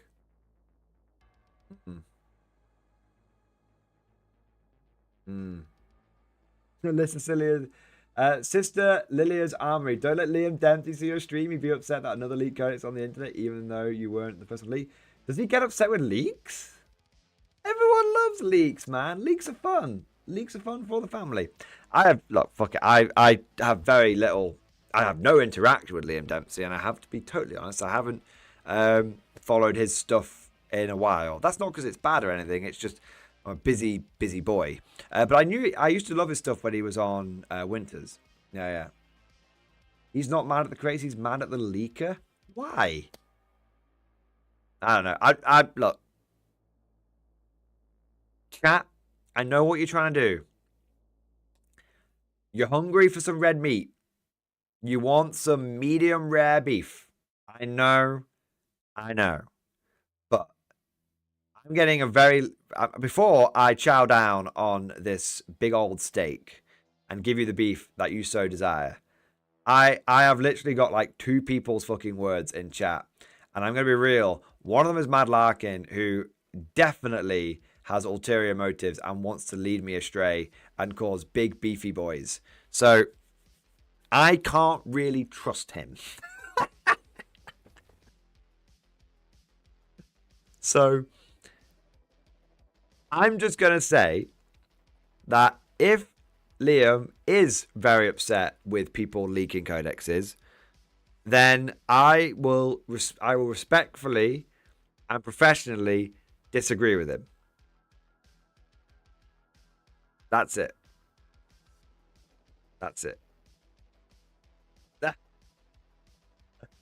Not like what the fuck I'm saying. You're good, you tosser. Well, I am. I can't deny I'm a tosser, but I only toss you off. There you are. He did a whole stream titled "Leaking Rules is Pathetic," and at the start of the stream is overly disappointed about the codex being leaked. It's a bold strategy, Karl. Let's see if it pays off. I don't think he's gonna find a. I don't think he's gonna find a huge amount of support in the public gallery for that stance. But hey, good, power to him, man. He's got to do what he's got to do. He's got to do what he's got to do what he thinks is right. I don't believe it. Okay. I'm gonna go out on a limb here. I could be extremely wrong. If I am wrong, I want to preemptively apologize for being wrong to both the crowd and also to Liam potentially. But I'm gonna go out on a guess here and say that maybe. By the way, I don't know if what I'm about to say is right, so I could be fucking wrong. All right, let's be clear here. But I'm gonna go out on a fucking limb here and say that perhaps Mr. Dempsey is a bit bent out of shape with leaking with rules leakers because he signed the GWNDA and he's not. And so what's basically happening is he's like, "Ooh, I get all of the goodies and all the information sent to me from GW first, And then he's getting really fucked off because people are leaking stuff, and he's like, well, why the fuck did I sign this NDA? Why the like it's lit, and he's probably losing out on quite a lot of like, oh, I'll be first in with my content, and if you're not first, you're last in this game. Do you know what I mean? If you're not first, you're last, and so it must be really annoying for all of those people that did sign the NDA to then basically get fucked over by people like me who didn't sign the NDA, who are like, oh, more leaks, I can leak it because I can talk about it and he can't. But that entire thing is completely predicated on the fact that he did sign the NDA, and I have no idea if he did. And if he didn't sign the NDA, then I don't really understand his stance, but I am chatting a load of bollocks. Fair enough. See? No real beef, but that's me trying to understand his perspective. Because I can definitely get that. It must be really annoying. Do you know what I mean? He's been gazumped. Exactly. He's been bloody gazumped. And I can definitely understand being frustrated at being gazumped, but at the same time, no one put a fucking gun to it. Anyone, I'm not talking about Liam specifically now, by the way, I'm talking generally speaking. Anyone who's getting bent out of shape because of leakers, because they signed the NDA and they can't talk about it, and they're missing out on being first to the fucking feeding trough, no one put a fucking gun to your head and made you sign the NDA. You fucking signed your fucking soul over to the fucking devil. You know? There you are. I'm just saying. Just saying. You, all you people that are getting bent out of shape around leaks, you're suckling on the fetid teat and the curdled milk of GW's saggy, flaccid breast. You cannot then be upset when those of us who decided to not chow down on that particular delicious meal end up getting to get into the pie first. There you are. There you go. But like I said, I want to make something clear. None of that's directed at anyone in particular. We're definitely talking. That's not like definitely not someone in particular. No, it's not like that's just me talking generally about leaks and how you can't really get bent out of shape about them. There you are. All right. But anyway, last two stratagems. Soul Sight. 1 Yunari unit for your army that has not been selected to shoot this phase. Until the end of the phase, range weapons have lethal hits and all cover. Brilliant. 1 CP. So strong. Death. Answers death. End of the opponent's shooting phase. 1 Yunari unit for your army. Excluding Wraith. If one or more models in unit were destroyed, unit can shoot if we're shooting phase. That's cool. Okay, so reactive shooting. You know what? I'm really glad we didn't miss out Yunari because it looks really strong. Shit, man. I think Yunari's back, baby. They've been buggered since, what was 7th edition? Last time I think Yunari were good was 7th edition fucking Fall of Cadia shite. And then they got fucked in 8th, and then they got basically forgotten about in 9th. And it looks like GW might be finally ready to give Gilliman's big titty Eldar girlfriend another chance. Yeah. Overall, it looks good. Speaking of attachments in general, if I was to make a completely poorly educated and uninformed guess, I think Warhost is the best one. I think Yunari players were quite disappointed. Two Tacticas, they should be fucking overjoyed they still exist. How the fuck can you be disappointed as a Yunari player? Bro, you've gone, what, like, all of 9th? All of fucking, like, 10th up until this point? Nearly 5 years? Basically being a fucking footnote? Basically being a keyword at best? Are you taking the fucking piss? Yunari players should be pulling each other off.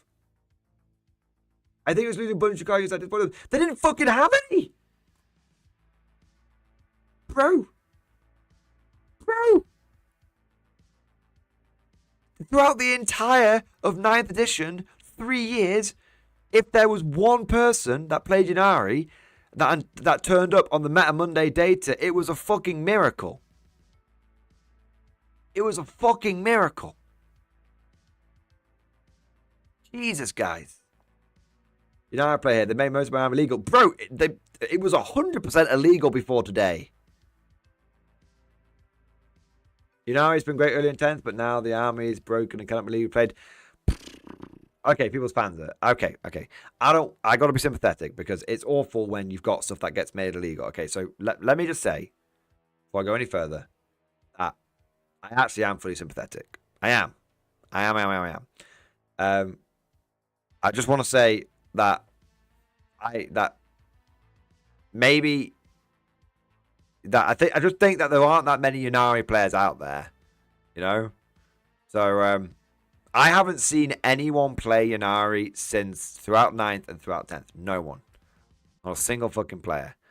I've not seen him at any GTs I've been to, any RTTs I've been to, I've been to a few super majors during 10th. Do you know what I mean, man? And I never saw anyone do them through fucking 9th as well. So I'm not saying that you're wrong. I'm just saying it feels hard to be disappointed in some regards, specifically some regards, when you actually have what looks like a really solid rule now. But I can totally get being fucked off because actually I'm going to meet you more than halfway, people's fans. I'm going to go 75% your way, if not 8% your way, because rules are temporary, models are eternal. And so models getting fucked over is worse. It's way worse, and doesn't get balanced out by good rules. See, people's fans are. I'm not a knobhead. I just had to basically work through it. So Warhost looks really. Warhost to me is the best one. Okay, Warhost to me is the best one. Like competitively, that's just like everything you could ever possibly want. Windrider host looks really strong. I really like Windrider host. Really like Windrider. Just from a personal perspective, I really like Windrider. Deceptively good, I think, that one. Yeah. State Council, shite. Spirit Conclave, shite. Goes to the Webway, good. Good to very strong. Guardian Barhouse, surprisingly good. Yeah, surprisingly good. The recon detachment of its time. Yeah. Like, not good or not like, well, to be honest, maybe a bit stronger than that. Maybe the siege detachment of its time. Aspectos, everyone else is getting a full chub on for this. I'm not fully seeing it, but I was reviewing this very late, so when I've not had much sleep, so maybe I'm just not picking up on it. But yeah, Aspect Host seems. I'm not saying it's bad. I'm not losing my fucking bean. I'm not blowing my beans over it, right? United Detachment, surprisingly good. So there's only like 2 shitty ones in here, and the rest of them are really good. Tell you what, they got a fucking ton of detachments, didn't they? Jesus, man. How many? I'm gonna say overall. I am going to say overall, I think the Eldar Codex is better than the Guard Codex. I don't think anyone's particularly surprised by that. And also, I do think that I think that I am officially putting the Eldar Codex at a solid 9 out of 10 on the Brocometer. Yeah. So it is fundamentally broken. And I feel quite strongly like it is one of the more broken codexes we've seen. I mean, yeah, just this, man. Just shit, man. Yeah. It's definitely broken. By how much, we'll see. It's definitely going to get nerfed. Yeah, and that's basically, and then all the data sheets seem solid.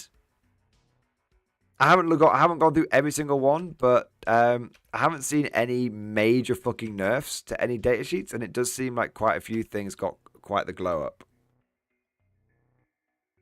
I'm ignoring you slightly, Mad Larkin, but it's because it's very late and you're talking about Tyrannus the Silent King, and it's not really on topic.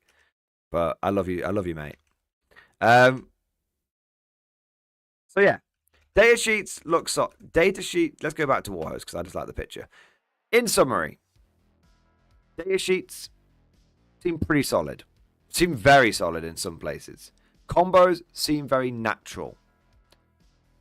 The new army rule is a vast improvement over the old one, especially considering where the old one was by the time we've got rid of it. And all of the vast majority of the detachments seem wildly good. I don't really see. There will be one or two exceptions here and there, like Yin Khan, someone saying might be kind of fucked, and the avatar seems slightly diddled, but overall, I think this is an unbelievably strong codex. I've not ignored anyone's tip, for fuck's sake, guys. Right, now I can see the tip. I did your first tip. I'm now doing your second tip. Now, thank you for the tip, mate. Would you write me up 2K mechanized Eldar list, pretty please? I mean, now I can do, mate. I can do. But these points mean nothing. I can do. Thank you for the support, and I can do. But these points mean fucking nothing. Because they're codex points. These will be out of date on the day of release. So it's up to you. So yeah. What would I generally speaking, what would I take in a 2K mech list? The Shining Spears count as mechanized? Because I just take maximum of those. How many can you get in a unit, by the way?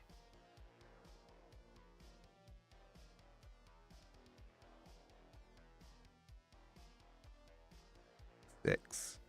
Yeah. Okay. So you're going to start off by taking 18 Shining Spears. That's going to lay you out 720 points. Then you can basically spend whatever the fuck you want after that, because the 18 Shining Spears will probably take you to victory. Yeah, that's probably how you do it. Joking aside, I definitely think you could. I think mandatory will be 3 units of fire dragons. Yeah. I think if you went max Shining Spears, max Fire Dragons, and basically banged all the Fire Dragons inside transports, you can't go too... That'll get you most of the way there. Oh, shit, my ass. My leg's... I've got a numb leg. Yeah, now, just a heads up. Fire Dragons are very, very, very strong. Dire Avengers are very strong as well. I'd probably go some Dire Avengers.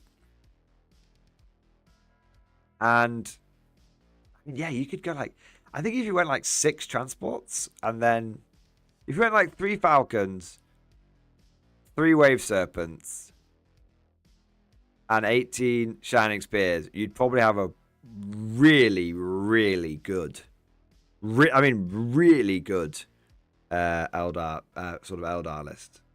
And I reckon you could fit all that in. How much is a goddamn Wave Serpent? 120? Yeah, 3 of those. 360. What about Falcons? How much is a fucking Falcon? Falcon Punch. 140? Yeah. Or just go 6 fucking Wave Serpents. So 6 Wave Serpents is...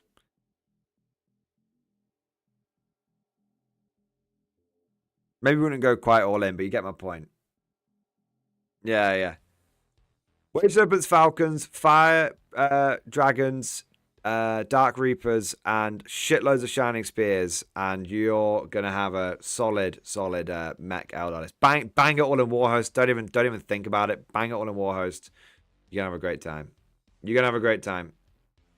All right.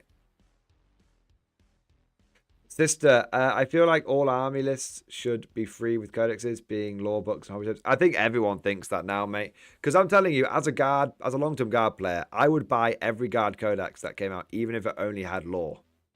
I still would happily wait for the code. Well, I think it's a bit silly. It's a bit redundant waiting for the codex cycle at that point, but I get it from a business perspective. You've got to keep driving hype and releasing a bit throughout over the course of 3 years. Means that people are constantly buying shit. I get that from the business perspective. So I would endure the codex cycle if it meant that basically all my rules were free and the GW app was a proper digital resource, not like, oh, mostly a resource, and then half the shit's in separate FAQ documents. And then I would still buy my codex every single time if it was the same thickness, but I'm getting like a chapter on each regiment, not like a page.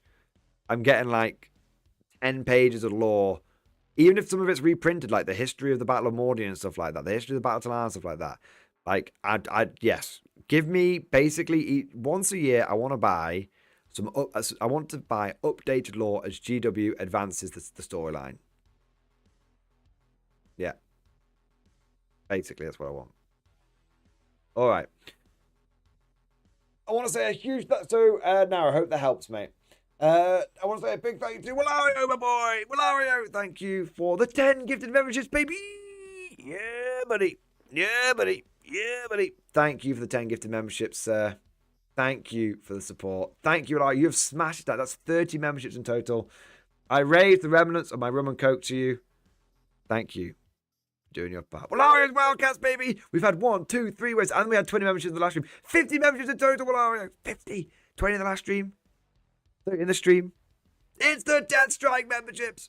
Amazing, man. Thank you, bro. You're an officer, a gentleman, a scholar, a good sir, a kind sir, goddamn Giga Chad, and the goddamn best recruitment officer this side of the Segmentum Solar. Thank you, bro. Thank you.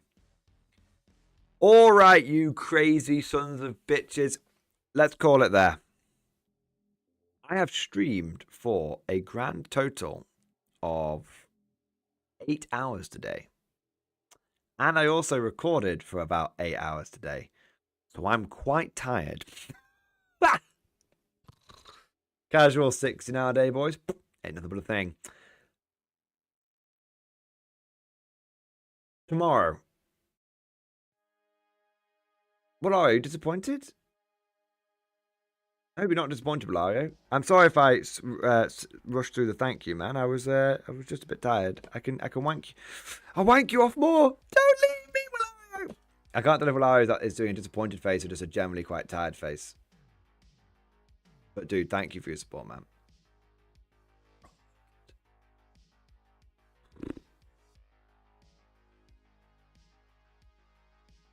Strong, maybe.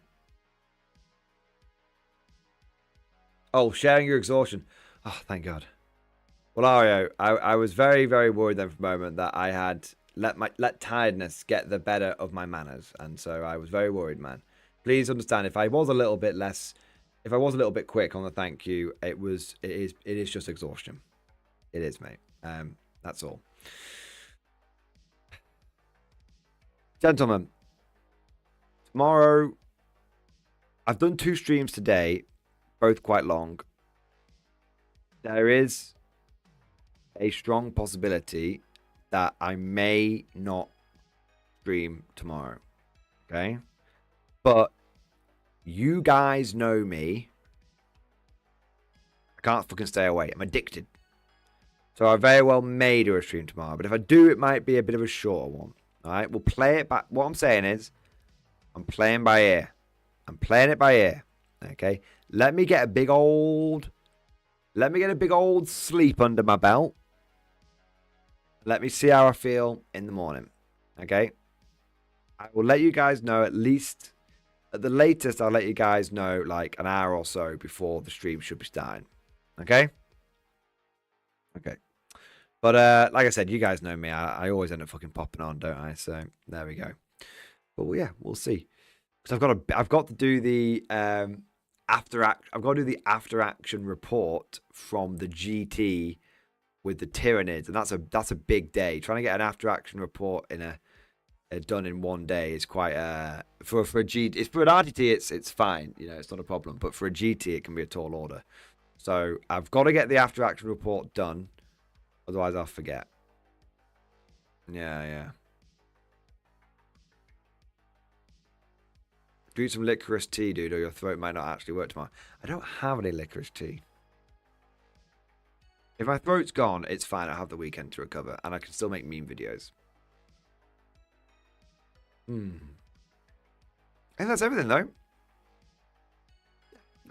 Let's wrap it up. Let's wrap it up. So I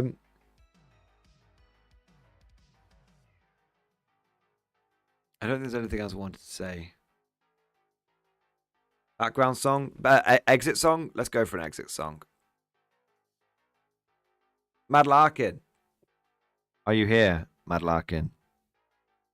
My somewhat unruly, fine feathered friend. Do you have that Hold the Line song? I mean, we ain't got Eldar, but we got Tau, right? Basically the same thing.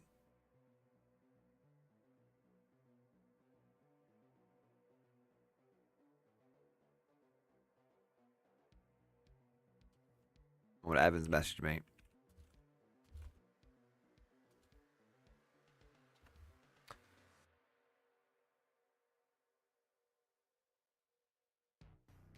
He's Lost Legends. Gotta try and find this. I'm going back through the messages. It'll be here somewhere, right? Scion's Cadence? It's not that one. Has he sent it to me again? Oh, he sent it to me again. There we go. There we are. Alright. Oh, fucking hell. Where the fuck even am I? Thank you, Mad Larkin. Appreciate it. Gentlemen! Thank you so much for joining today's stream. Thank you for support. Thank you for putting up with me if I'm a little bit tired. This stream will be available for your viewing pleasure straight away afterwards. So hopefully those of you that watch it will be able to go through and find all the bits of information, all the interesting bits of information. Thank you for joining. Thank you for liking. Thank you for subscribing. Thank you for all of your support. Love you, boys. And maybe I'll see you tomorrow. But I'll tell you what, I'll definitely see you guys next time. Peace!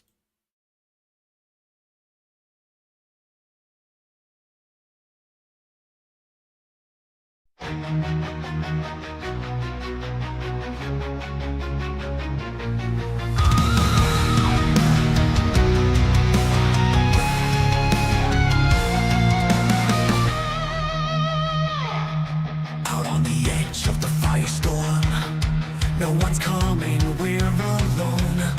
No reinforcements, no retreat, just iron will and aching feet. We're the forgotten left to fight, a broken dawn, no end in sight. But we swore our blood and breath to hold the line until our death. We'll hold the line, we won't break, for the greater good our lives we stake. No one's coming, we'll stand tall, for every comrade, one and all. Through the fire, through the pain, the vessel will remain. We'll hold the line, till the stars forget to shine. The earth cast said we'd be prepared, but the ammo's gone, the guns are bare. A war machine without the heart, but we still fight, we play our part. In the shadows, in the dust, our cause is more than bones and rust. With every pulse shot, every cry, we give them hell before we die. We'll hold the line, we won't break, for the greater good our lives we stake. No one's coming, we'll stand tall, for every comrade, one and all. Through the fire, through the pain,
the line.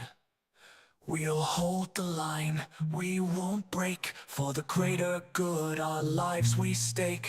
No one's coming, we'll stand tall. For every comrade, one and all. Through the fire, through the pain, the good vessel will remain. We'll hold the line.